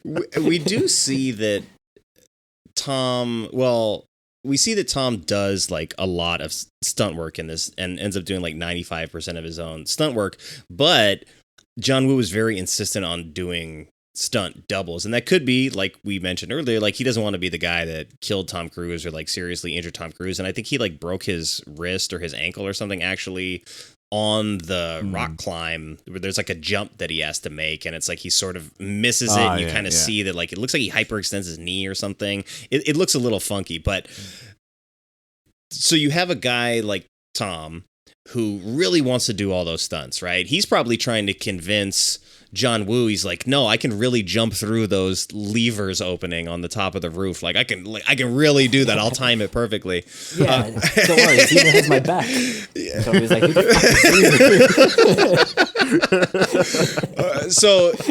you've got an action star who really, really believes in the value of doing his own stunts, and you have a director who is not only like used to really sort of like not just the value of protecting your lead actor, but sort of like the community and the filmmaking space where like stunt doubles are just like part of the equation all the time, right?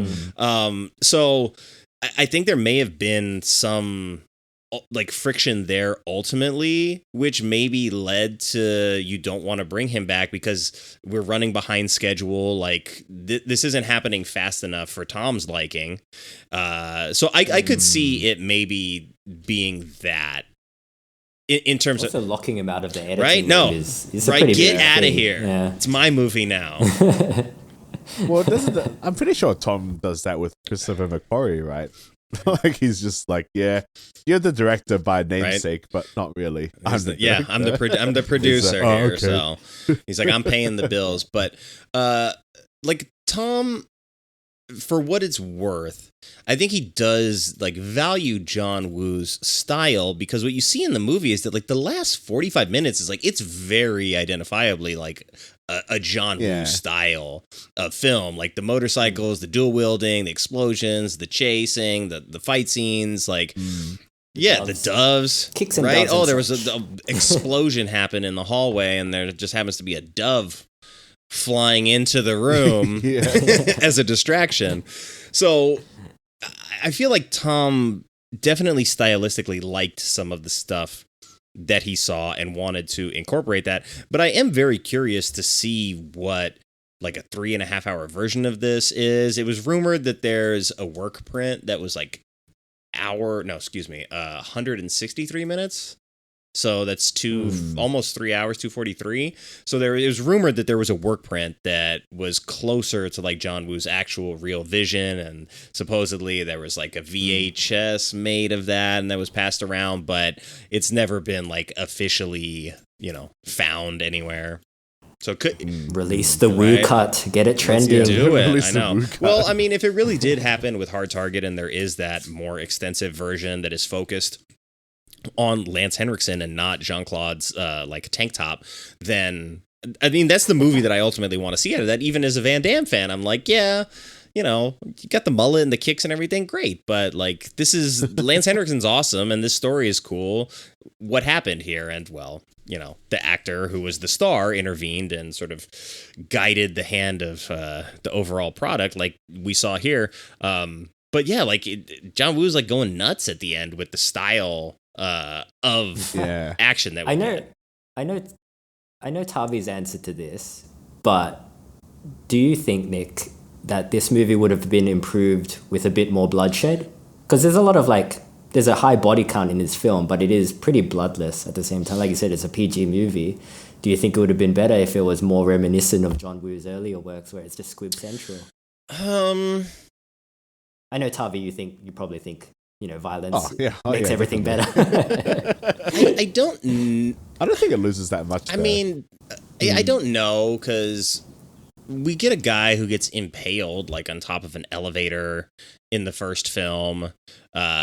So I think like the implication of like death and danger and violence is handled very differently by John Woo, in that when you are having henchmen and they're sort of like cannon fodder in that way, to have them die on the other end of a gun as your hero is sort of, hiding behind tables and jumping around and there's like shit exploding all over the place. I don't know that necessarily just like injecting blood into those moments makes the movie better, but I think if you refine the idea of the way that the action in the movie is going to take place and you make it more intimate and more personal, and then, maybe you do squib somebody up in that way, and it's like, okay, you're focusing on that.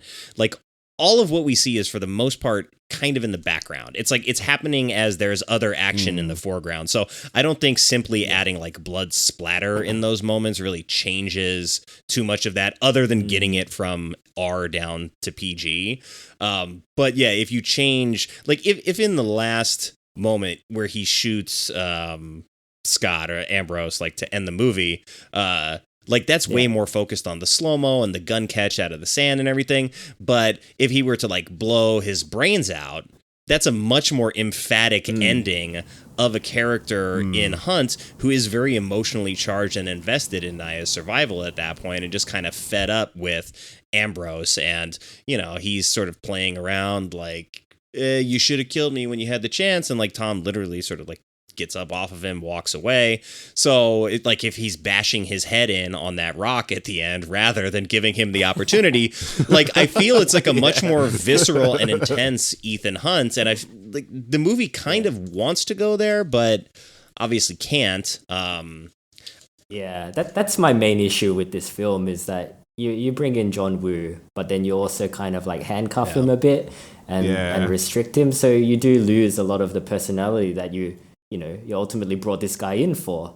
It's like getting Jackie Chan into your film and not letting him do any of the action stuff, So, but like, if you're going to squib someone, you would have squibbed Ambrose.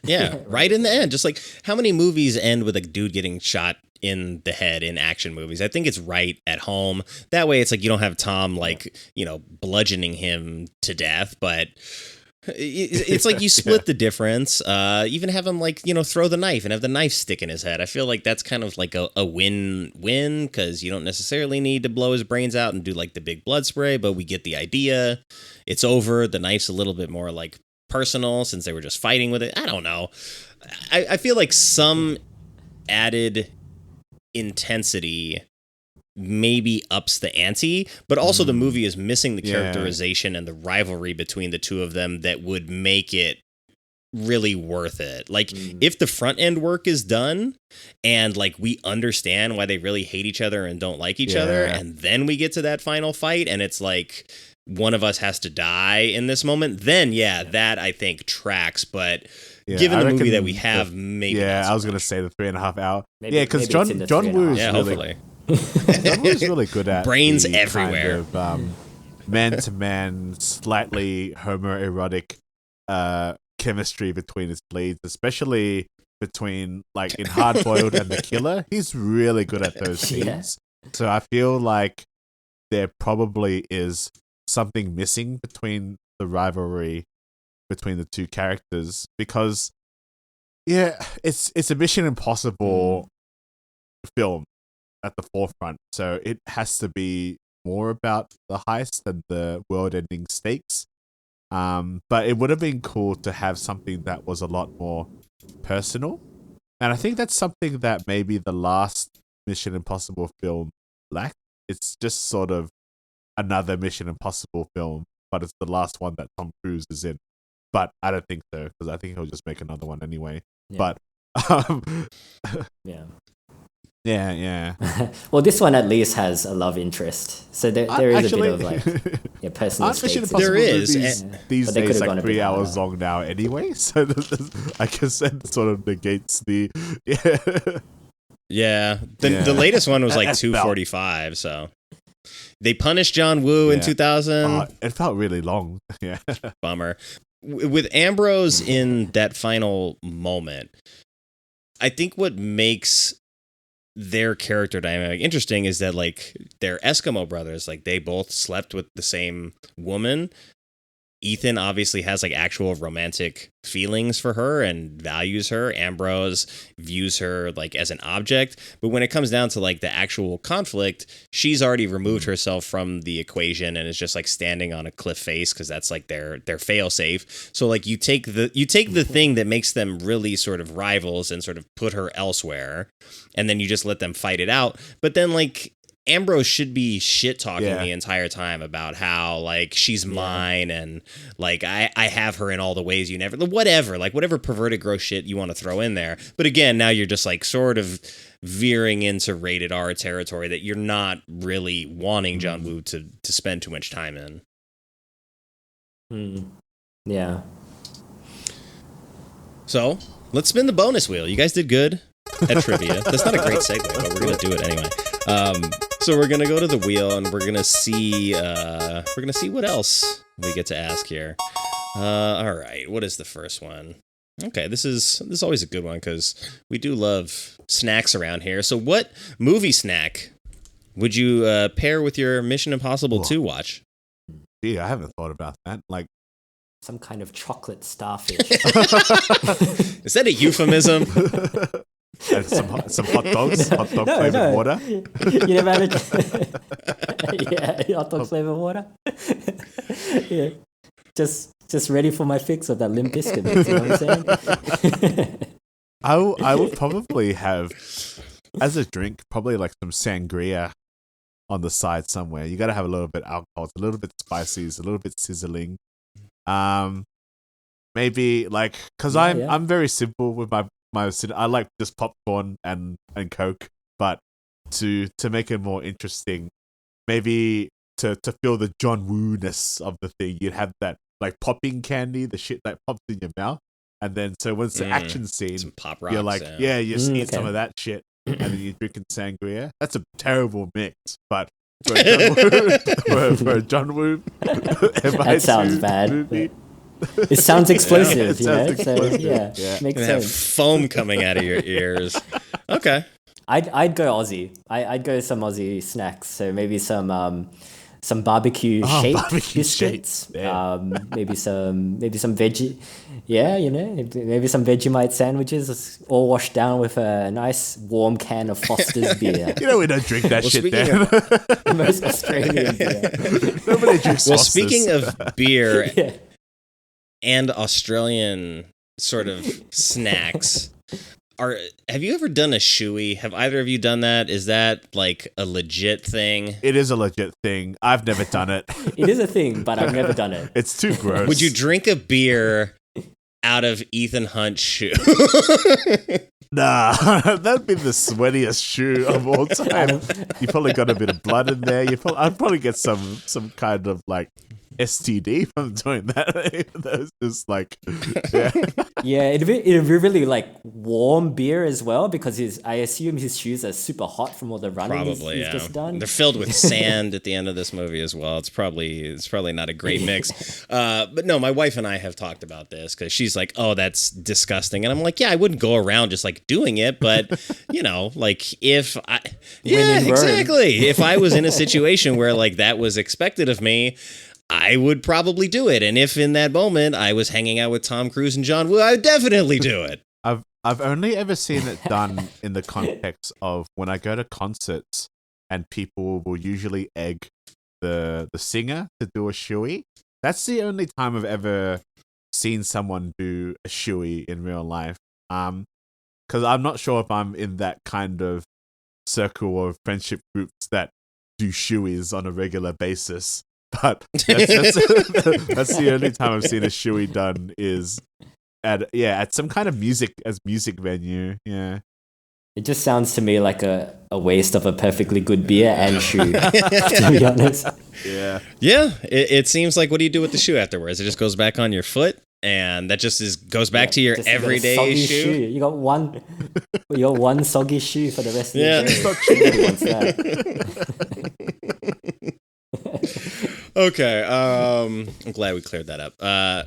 So this question is typically geared towards movies that A, are not sequels, and B, don't have sequels. So I'm going to re-engineer this. Who is a director that you would want to see step into the Mission Impossible franchise at this point? Ooh, that's a good question. Okay. I mean, if this trend of Tom Cruise's where he gets like a different director in for each Mission Impossible movie and lets them kind of reinterpret the formula to suit their style. Yeah, I don't know. I'd really like to see like a real auteur director do a Mission Impossible film, like a Quentin Tarantino, maybe. Yeah, he'd make it interesting for sure. It'd be a lot of talking. I would to go like full on, completely out there. Robert Eggers' medieval Mission Impossible. So it's just like this setting. Oh yeah. You make Ethan Hunt like the Doomslayer. That was. It's just this character that's been around since eternity. That would be so fresh. Like people would not like it. It would be too auteur driven. But I would like to see that just because I like Robert. It would be Eggers definitely interesting to see. Yeah. You know, sort of the Mission Impossible idea be refined into a Robert Eggers film that is very, very focused on sort of like different elements of filmmaking than the Mission Impossible franchise. But I think if we got a Tarantino one, Tarantino would definitely do a shoey, I think. And I think any excuse to see some bare feet. And he would probably make it rated R as well. So yeah. You know, best of both worlds. All right, we get one more question off of the wheel here, and then we'll move on. Okay, I didn't even spin it yet. All right, this is a fun one. If you could ask one character from this film a question, who is the character, and what is the question? I would ask Richard Roxburgh's character, why are you South African? What's happening here?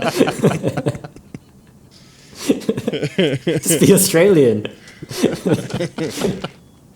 Okay. It's like they paid me. They bought my identity. Yeah.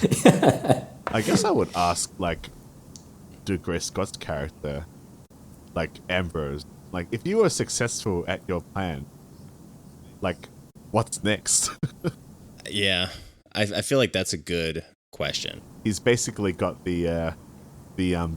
Bison of Street Fighter film plan, just like the exchange rate. Like, is he gonna make like Ambrose dollars or something after, make his own currency? There's a couple of steps missing in his plan. It's like get the antidote, get the virus, and then profit. Yeah. Yeah. If it were made like today, he'd be like trying to make like an altcoin and really like, exploit people that way. But yeah. I think my question was like, okay, I know this is the year 2000, so things have changed a little bit financially, but it felt to me almost like a Dr. Evil kind of moment where he asks for $1 million and he gets laughed out of the room. I'm like, 30 million? Like, you got henchmen that you're going to split this with? Like, is this really worth $30 million? Like, what are you going to do when you unleash the virus on the world and everybody dies? Okay, I'm sure you probably have some antidote. You have stock in the pharma company. Like, this is your plan? 30 mil that plus. Wasn't even part of his original plan, I think. He's like, wait a second. You know what? You guys are a publicly traded company. I want stock options. I mean, he's just, I've just wiped out a city, but, it's like, I guess we'll just invest now. It's like, yeah. Maybe he was going to gamble it all on the ponies, and that was his big picture the plan. Ponies, the racetracks. Yeah, that is a pretty. Dan and I haven't gone. You've been to racetracks, have you, Dan? Yeah, I've been to the races. Yeah, it's a pretty. I know there's racetracks all over the world, but in Australia, racetracks are sort of some of the the scummiest places you could be. It's a lot of people who clearly. I mean, I'm not sure if you're familiar with the word bogan. Like, you know that term thing? No. It's basically the Australian slang for like a chav or a hick, basically. Yeah. So we have bogans. They're usually lower class, don't have a lot of money, but we have this big event called the Melbourne Cup, and it will just be filled with them, but they are all decked out. But it is just the most feral place it could be. You've got people who are obviously super drunk, calling definitely each other the people C doing word constantly. shoeies at the races. Definitely people doing shoeies. Oh, it's my people. and people who are, I'm pretty sure there's like often defecating and urinating all over the place. Yeah, that's what I've seen. And it's a racing event, guards by the way. escorting. It's a horse this is a racing racing event. Yeah. It is. It is just like a landfill. You might hear a different experience for someone else, but I've never been. I choose not to go to those places because it's just it's Mad Max, like quite literally. Mad Max is more sanitary than a Melbourne Cup race course track event. Yeah. Wow. Yeah, it sounds an environment like I probably want to stay out of. But little window into Australian culture there. I mean, we have a horse race track out here in the Los Angeles area, or we did. I think they shut it down because too many of the horses were dying. So that's our side of it. And there's also a casino attached to it, so it's kind of like you either gamble inside or you gamble outside. I've only been there once though, and there was not an active race happening. But yeah, there was not people shitting all over the place, at least. So there might have been some shoeies, probably lots of coke, but yeah, not fecal matter on the floor. Let's go over to more or less. This is the part of the show where you get to tell me one thing from the movie you want more of and one thing that you want less of. I would say I'd want to see more action sequences, more shoot 'em up, because it doesn't really happen until the second half of the movie. Less. What's something that kind of dragged the film for me? Like less interesting heists. Like that heist aspect was not that fun for me. I don't think that's fair. Yeah. I would say more bromance. Like yeah, that's a good answer. Yeah, I mean, it's John Woo. You gotta put a bit more bromance into it. Yeah, I mean, even if they replaced the romantic subplot with more of a bromantic subplot, I would probably be more on board with this film. That's true. So you say more romantic and less romantic. Yeah, because like if you think of movies like that work, like The Killers and Hard Boiled, The Killer and Hard Boiled, there's not really a romantic subplot. Well, I guess in The Killer there is, but it's kind of like it's very surface level. Yeah. Yeah, you might be right. I'd actually probably would want that more than what I said, to be honest. Maybe more melodrama, perhaps, just to really spice up the John Woo-ness. Yeah. Yeah, I think those are fair answers, honestly, because like if you remove Thandiwe like from the plot altogether and you just fill that time that you dedicated to her with the rivalry between the two of them, then you will, I think, get that kind of like ending that we had talked about. Basically Face Off 2. Right. Just everyone's taken off masks the entire movie, all the way until the end. We realized that Ethan was never even really there, or was somebody else the whole time. Do you guys have anything else that you like specifically want to say that we didn't get a chance to talk about yet before we move on to Critics Corner? Nothing on my end. Well, let's go to Critics Corner then. This is not a hated low score movie. It has a 59 Metascore based on 40 reviews, low on the board of 25, and then we're going to climb our ladder all the way up to the top. But we start at the bottom, as we always do. And this is Lawrence Topman from the Charlotte Observer. It says, mostly, you get a pain in the head from the assault on your senses, and deja vu as thick as heartburn after an anchovy pizza. It's a very, very specific and odd critique of this film. I think he'd just come off the back of eating an anchovy pizza and he wasn't feeling all that good about it. Shouldn't have had that anchovy pizza before I went to see this movie because it's really messing with my system. Well, I'm guessing he found it a bit derivative. Is that his point? Yeah, I think he might have found it too much, too many explosions. He said an assault on the senses, so I'm assuming Is he just saying the movie was too loud for him? I don't know. Maybe a bit tacky. Did not like that soundtrack, I guess. How dare he? Right? How dare he?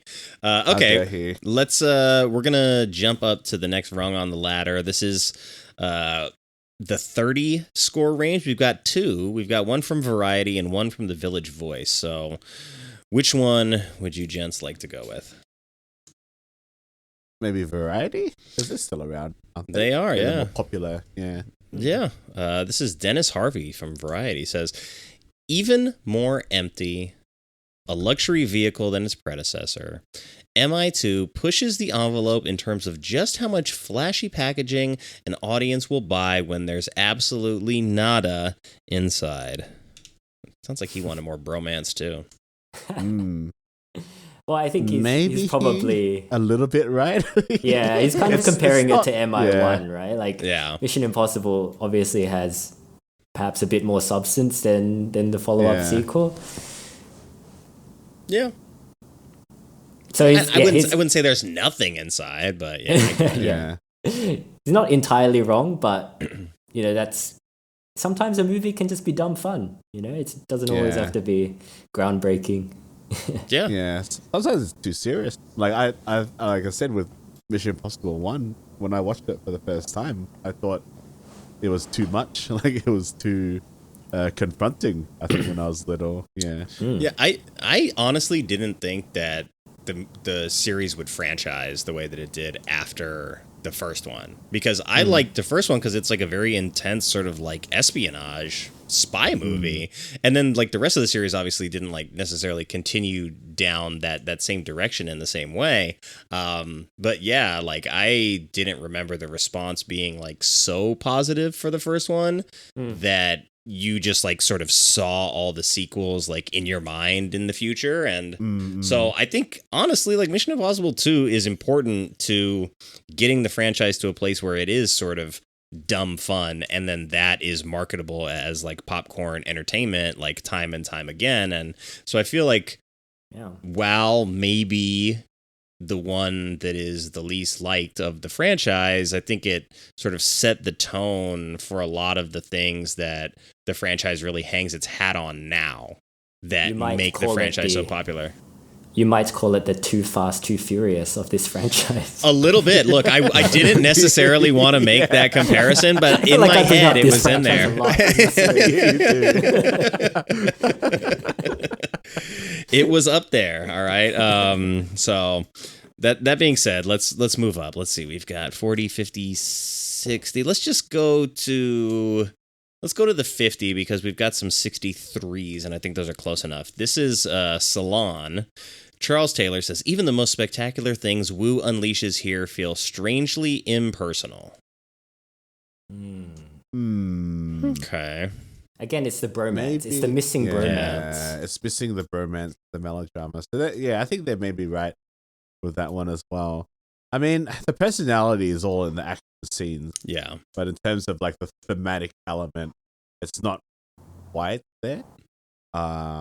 As we said, like it could have been fleshed out much more between like the rivalry, Ambrose, Ethan. But I guess just or maybe it's a lack of chemistry between Cruise and Newton that is an issue as well. Maybe we don't feel that invested in that. There's quite a bit of chemistry between. I definitely said it was the sexiest Mission Impossible. It is the sexiest, that's for sure. But I don't know, like because the stakes are supposed to be quite personal to him, but I never really felt like that was a strong element in the film. Yeah, they're not together that much on screen. Maybe that's the problem. They flirt a little bit in the beginning, then they do the car chase, so it's more flirting. Then once they sleep together and she's on the team, like she's with Ambrose the whole time. Yeah, so you've already sort of removed the element that I think a lot of sort of, I'm not going to say all romantic stuff, but shows that they peddle in the pining of love, not the actual relationship, but the desire for someone to have the relationship is the thing that like keeps you coming back because you want to see them get together. Like you're cheering for it to happen. And so we've already seen that like they're together. They've already like went from the introduction to the flirting to the sleeping together to the like they very much care about each other phase, and that all happens like very, very fast, and then they're separated. So it's like of course like you kind of feel for them and you don't want her to die or anything, but I think it would have played differently if it was very clear that like Ethan had feelings for her that she hadn't quite acknowledged. And then she was placed in a position of jeopardy where she's sleeping with somebody who she's had a relationship with before. And Ethan is just on the outside looking in, having to like try to manage his feelings about caring for her and also like keeping her safe and having to do this mission to like basically save the world. Yeah. Maybe they went too sexy at the start. Too sexy. They didn't leave enough to their imagination. Well, that moment where he wakes up and like he's like, oh, the sun's in my face. I was like, I don't remember enough of the movie. I was like, did she steal his wallet and just like leave him there? Because it's like that would have at least been like playful, and then he's like chasing her again. But it's like, no, he just rolls over and she's there, and it's like, oh yeah, we're together. So it kind of like didn't happen the way that I would have expected it there. But even if he wakes up and like he's alone and like he wishes she was there, then like I think things play out a little bit differently. But we'll go up the board. I usually would let you pick between the two of these because there's two 63s on the board, but I really want to read the one from the San Francisco Examiner from Wesley Morris. He says, Wu delivers a vintage breakneck, break arm, break face 20-minute finale, and that is all of the quote. There's nothing else other than vintage Wu in the last 20 minutes. Yeah, pretty much. That's he's not wrong. Well, I mean, there's maybe the there's less scene bloodshed, where he breaks into the pharmaceutical company to steal. That's very Wu as well. As soon as like Tom Cruise raises his dual wield pistols up, it's like that's John Woo. Just like the way he holds his gun. Yeah. And just the shots. The twirling. I think it really becomes John Woo as soon as that action sequence happens where he just, I don't know, for plot's sake, decides not to destroy the last Chimera thing. It's kind of like, oh, gee, like, it's the last thing, but for some reason, I have some qualms about it. It's like, damn it. I wouldn't have had to do a whole John Woo shootout if I recover that, I guess. Yeah. So maybe that's why he was pausing. Is it one of the few Mission Impossibles where he actually fails the mission? Fair. I guess so, yeah. I honestly didn't remember that his mission was to recover it until the very end, where Anthony Hopkins is like, "Hey, you forgot that, didn't you?" Well, yeah, so did the whole audience. So I think that's like the only reason you haven't forgotten that Anthony Hopkins is because you shot these scenes back to back. You were only here for that one day and you read all your lines. I did read a funny thing in the trivia, which is probably not true, but it was so ridiculous that I wanted to mention it before I move on. So in that final scene, I think where he's talking to Anthony Hopkins, Tom Cruise has a scar on his face from the knife fight or like the whatever. He's got like a cut on his right cheek. And one of the things in the trivia said like it wasn't a continuity error. Tom Cruise reasoned that Ethan would have performed self-plastic surgery in order to remove the cut on his face. And I was like, this is such an odd reach to like put into the trivia here that it's like, I definitely can't trust it and I can't rely on that. But the fact that it's there makes me happy. Kind of believe Tom Cruise is a crazy guy, man. Yeah. The Xenu belief, yeah, for sure. Healed by Xenu. Okay, so and you can tell from Ethan Hunt's hair that he is like in the vanity period of his career. That's fair. That is fair. Okay, look, it checks out. All right, so let's go to the Washington Post. This is Desson Thompson. Says, the real deity of the movie is director Wu, who takes complete command of the latest technology, hyperspeed editing, breathtaking cinematography, 10 out of 10 stunt work to create brilliant action sequences. So I feel like that's why I wanted to read the Examiner one, because it leads into the praise of John Woo, which I feel is deserved for the things that actually are highlighted, and the fact that there's 90 minutes of a movie out there somewhere that he made. Like, he obviously felt like there was a lot more to this than the studio allowed him to put on the final reel, but I want to see that 3.5 hour cut. I don't know if I would watch the whole thing, especially if it's edited the way this one is, because it does feel long at points, even though there's not a lot happening story wise. And I think that would be a fair criticism, but a lot of the stuff that we've seen here is sort of just I don't like action movies, or there's too many explosions. Yeah, but it is a John Woo film, so you should probably come to expect that. But and even if it wasn't, it's still an action movie. Things are gonna blow up. There's gonna be chases. There's gonna be fights. It's it's an espionage thriller. Come on.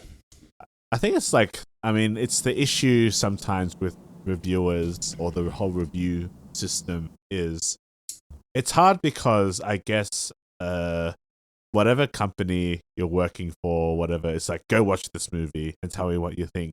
So if you get me and you're go watch the latest rom-com musical, I'd be I didn't like this movie, but I don't like I'm not a big fan of those kind of movies, so I'm sort of the wrong person to critique that.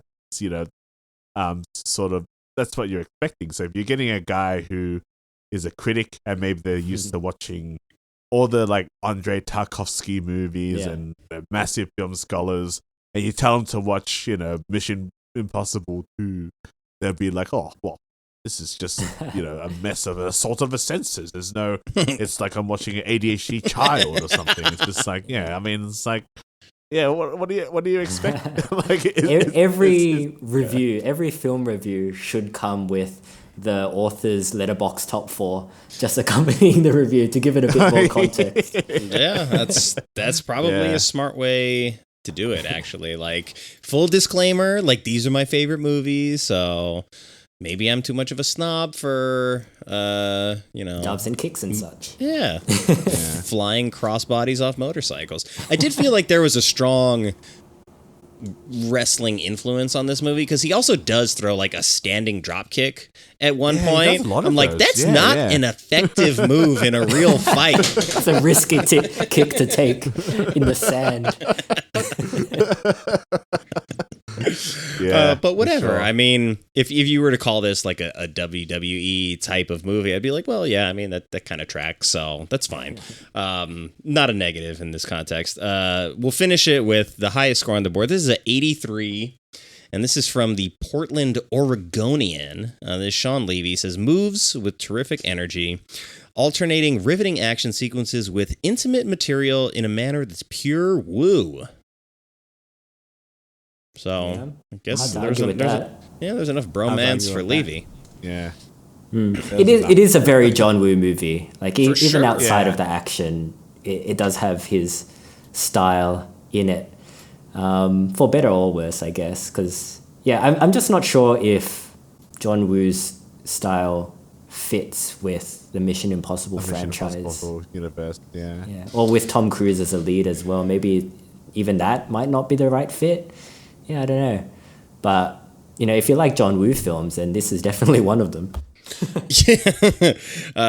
Clearly somewhere up the food chain in the Mission Impossible franchise, they didn't think that he was the right fit. But, I mean, if you told me, today that McQuarrie's done and Woo's coming back to do the new one, I'd be all right, let's go. Yeah, I'm not upset with this. I'd go see that. I'd be yeah. I'd be a bit... Considering the caliber of Woo movies these days, I'd be somewhat skeptical, but fair. I'd welcome it. I'd be yeah, look, I just want to see Woo make a good movie again, because he's one of the finest directors. He started a movement, for a lot of action tropes and a lot of action, cliches that are quite fun to watch. And it started a lot of it's from Woo. Very influential guy. And he kind of gets a little bit mistreated, because people I don't think people really know who John Woo. Well, that's the reason we wanted to do John Woo Lai, isn't it? Is like we wanted, a bit more exposure on this guy that we grew up with his movies, and like you said, he's been super influential in the action space, and people don't really know it. Yeah, it's because like movies like this, it's like this was sort of when he was like on the upwards trajectory, right? He's making Hollywood films, he's getting bigger budgets, he's working with the Tom Cruise and John Travolta and Nick Cage, and so it's like his stock is going up, and then after this, it starts to go down a little bit. I haven't seen Wind Talkers in a long time. I feel like I want to go back and watch that because that just seems like stylistically and tonally like it's a different type of movie for him, and he's working with Cage again. So it's a different, like, it's a way less dialed up version of Nick Cage in that than we see in Face Off. So I think it's different for both of them, and having previously worked together, wanting to do something again, that's probably one that would be the movie on the scale where things changed. Because if that movie was not successful financially, which I don't think it was just at a glance, then that could be the reason why after that it's like, okay, some of your opportunities are drying up, at least like in the States, to do Hollywood stuff. Yeah. And I mean, like, the problem is the more your stock goes down, the less risks you're allowed to take as well. And for a director like Woo, that's really hamstringing him, like being able to take those risks and, being able to do more practical stuff. Well, apparently he did go back to China, Hong Kong recently, and even some of those movies aren't really as good. I think he did a Japanese movie called Manhunt. Yeah, okay. And apparently it's not that great either. So it's like, he might just be losing it a little bit. Maybe the lessons that he learned from Hollywood, just in terms of cutting down on the special effects. Maybe he's learned to compromise too much. That he just subconsciously does it. Because he's thinking, how am I going to get this shot? How am I actually going to get people to fund it? That kind of thing. Yeah. So I don't know. Like, it's. I think when Dan and I talked about the Killer remake, I think I got a bit heated and I said, like, I think you just need to hang up your shoes, John, because I think it might be over. That might have been a bit harsh for me, but I think it's. Yeah, I'm not sure. Like, I don't know. I mean, I hope somewhere he still has the soul to do it. Yeah. He's got a great legacy in any case. Like, if you haven't watched them, go back and watch the films he did in the 80s and early 90s, because there's a lot of bangers in that. Yeah, they're all getting re-released like very soon as well, like remastered in 4K. So you should be able to watch them. Oh, that's cool. Soon. It is interesting to think that John Woo was a guy who was making movies for like considerably less money in the beginning of his career than he was in Hollywood. Came to Hollywood, found, I think, undeniable financial success, and maybe didn't receive all of it critically, but it was never really about sort of that with Hollywood. Like, you're never giving him opportunities in Hollywood so that he could win an Oscar or something like that. You're like, direct Mission Impossible 2. This is a story about two guys who switch faces. Okay, like that's the kind of movies that you're gonna make here. But to sort of like be on that trajectory and now be like, well, you're making like super expensive movies in comparison to what you were used to, is like, it just completely changes the dynamic of like what you can do and sort of like your identity as a filmmaker. You go from like, okay, we have to be economical and we have to be smart and technically sound in order to maximize the smaller budget that we have, and he was super successful at doing that. And then all of a sudden you're working with like a $300 million budget or something like that. Probably not that much at that time, but still substantially more than he was working with before. And this is when like he's at his peak, and then somehow still after that, like there's downward trajectory. So I wouldn't be surprised if he did have some qualms about like how his Hollywood experience went, and you know, maybe during July be a good time to like look at some interviews with him. I'm sure he wouldn't be too afraid. But both Silent Night and The Killer were released like in the American market again, so he's back.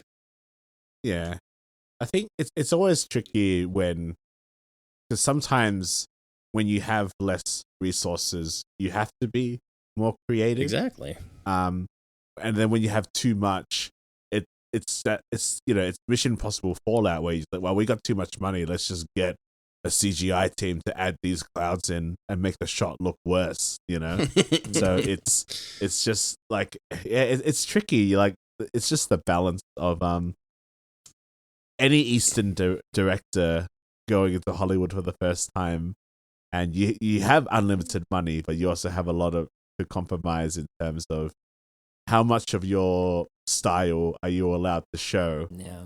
Because these days, generally, auteur stuff is not very well received. There's a lot of people. I'm going to sound like a boomer here, but a lot of younger people don't really know who auteurs are. I mean, like, as we said, like people don't know who John Woo is, or people aren't really going to watch a movie because, you know, such and such directed it, whatever. Like, you're not watching Mission Impossible because Christopher McQuarrie directed it. No. Yeah. I don't even know what his style of film is. Is it just action blockbuster? Like, you know? Yeah. Maybe it's whatever Tom says it is, I guess, at this point. Yeah. And that's the thing as well. Like, you gotta. Yeah, it's just Tom Cruise with a wig. Maybe it's just Tom Cruise wearing the mask. Like, it's like, I'm Christopher McQuarrie. And he just like rocks up the set. And then when it's like, why is the director never here? And it's like, it's okay, I'll take care of it. And it's just like, it's like, I'm actually Christopher McQuarrie. Yeah. There you go. Still wearing his like black tank top, 3/4 length pants combination. Yeah, no disrespect to McQuarrie intended, but I do feel like, you know, the movies just became their own beast where as much as like I don't want to like say it this way, it's like it's almost like it kind of didn't matter who was in the director's chair at this point. Like he's obviously capable. He obviously works well with Tom. He obviously knows the kind of action he wants to showcase. He's obviously like well dialed into the thing that they are making, but it's almost like so big now and so removed from the fact that you could even sort of like stamp a big personality director into it, that like, yeah, if the director dropped out, like, okay, Tom knows what he's doing. He's going to essentially be the de facto director at this point. So yeah, it's not an anti McQuarrie thing, but like, yeah, he made Way of the Gun and Reacher, which he did with Tom, and then like they've been making Mission Impossible movies ever since. So it's like, what is his identity as a filmmaker if not sort of like the lead guy action style, you know? Where it's like, this is very clearly a John Woo film that is like, yeah, maybe it's shoehorned into a franchise that really didn't want to go that direction, but was very successful in doing so, and I think valuable to the franchise overall. So yeah, here we are. I think it established Ethan Hunt's rock climbing ability so that later in Ghost Protocol he could climb the Burj Khalifa. You know, it makes sense. I know. Well, I was trying to think, like, in the first Mission Impossible, I know like there's some stunt work that's getting done, and I'm sure like Tom was insistent on doing it then, but it didn't seem, at least from my recollection, it's been a while, it didn't seem like it was the same kind of like death-defying type of mentality where the focus is like, I want to do something that like looks so insane on screen, and I really want to do it myself. You know, there's been twice where he's like, I want to be hanging off the side of an airplane as it's flying through the air. Like, I think that mentality probably started with Mission Impossible 2 and the rock climbing, and then got progressively crazier. And then that's what those movies were kind of sold on eventually, is what crazy thing is Tom Cruise going to do for this film? For you, the audience. Yeah, look, we all went to the movies and saw it, so it works. Well, props to Cruise, but this is a question that you can take sort of like two directions. I know you guys are going to be doing like a heavy John Woo focus.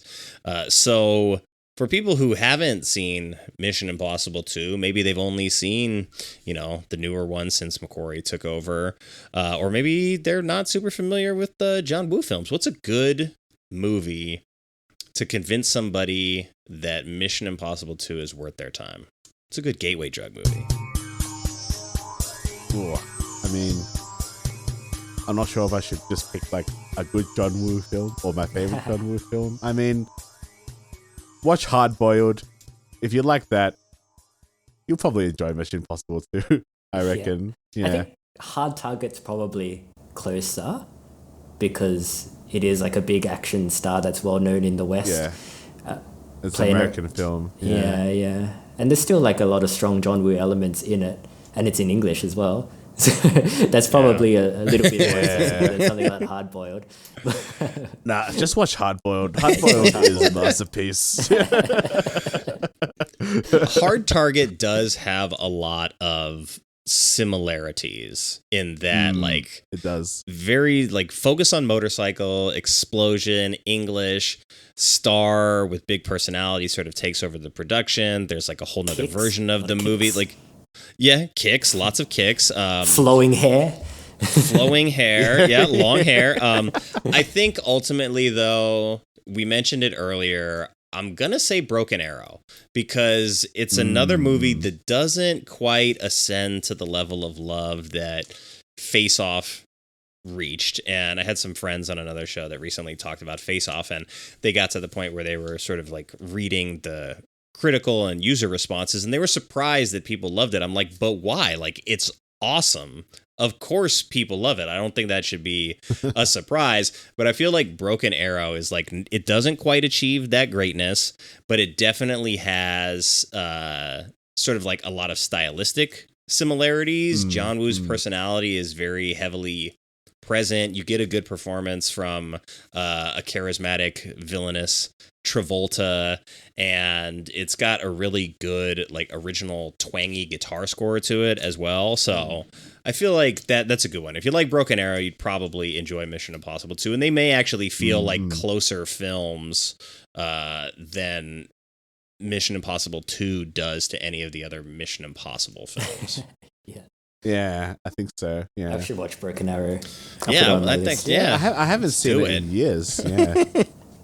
Great movie. I think it was 20 years ago when I watched that movie, and I think I was very surprised when Travolta was the bad guy because it's I think we rented it from the video store, and it's just I didn't know anything about John Woo, and Dad's like, oh yeah, it's got Travolta in it. It's like, oh, that'd be cool. And then I was very surprised. Oh, Travolta's the bad guy, and who's this Christian Slater guy? Suddenly, taking the lead. Yeah, I had actually misspoke earlier. Broken Arrow was the year before Face Off, so that villainous turn that we get from Travolta comes from his time doing it with John Woo in Broken Arrow, not the other way around. So I just want to make sure John Woo saw that villainous streak in him all along. He did. He's like, this is going to be See fun. anything you like? Yeah. He's like, do you want to play Nicolas Cage? You're like, yeah, it sounds wonderful. But guys, it's been a pleasure talking to you. I feel like we always have a lot of fun, and I'm glad that if for no other reason I got a chance to go back and watch this film, because I didn't do it when I was preparing to watch Final Reckoning. So this was fun. No, thank you as always for having us. Yeah, blast. Yeah, we gotta get you onto our show once Dan and I's schedules maybe sort of calm down, and then we can actually we get our act together. Yeah. Once we get our act together, we've definitely got some weird movies that we can show you. For sure. I'm looking forward to it, but in the meantime, once I'm settled in the new place and the move is complete, of course, my door is always open to you guys. If there's some crap that you want to talk about, this is the place to do it. So. Yeah, sure. Cool. Sounds good. All right, y'all. Well, have yourselves a very good, I guess, afternoon now for you. It's almost 10 o'clock at night for me. So, all right. We'll let you rest. We'll let you hopefully settle beyond. I think you were complaining about there's something going outside your house in terms of a smell. Hopefully we'll let you get out of the chemical. Yeah, mate, I've been huffing chemicals throughout this entire time. Okay, bye everyone. All right, take care. All right, see you later, guys. Thanks to Dan and Tavi for coming back on the show and for asking me to collaborate with them for John Woo Lai. This episode was just one small piece of a much larger celebration of the films of John Woo that's going on over at Dan and Tavi's podcast, Two Asian Blokes. So far, Hard Boiled and Bullet in the Head are up on the Two Asian Blokes YouTube channel. This episode on Mission Impossible 2 is kind of a supplement to that. And then you're just going to have to tune in for the final 2 weeks of July to find out what else they have on deck. And I'm going to make sure that the links to that is up in the show notes. And of course, thank you to everyone who took the time to listen to the episode. I know there's a seemingly infinite number of options when it comes to podcasts, and I appreciate you letting me into your ear holes and hopefully into your hearts. In all seriousness, though, time is valuable, and I am very grateful that you've entrusted me with yours. If you enjoy the show, please consider leaving a review or at least a rating and telling a friend about it. If you don't enjoy it, then maybe let's keep that between us. As I mentioned in the open, the new members only section is in fact live at badmovieswelove.captivate.fm/support, where you're going to get access to a bunch of goodies for only $5 a month. And I would absolutely love to hear from you, so if you have a bad movie you love and would like to be a guest on the show, you can contact me at badmovieswelove@theshice.com or badmovieswelove spelled LUV on Twitter and Instagram. And until next time, take care, be well, stay safe, and have fun however you get your movies.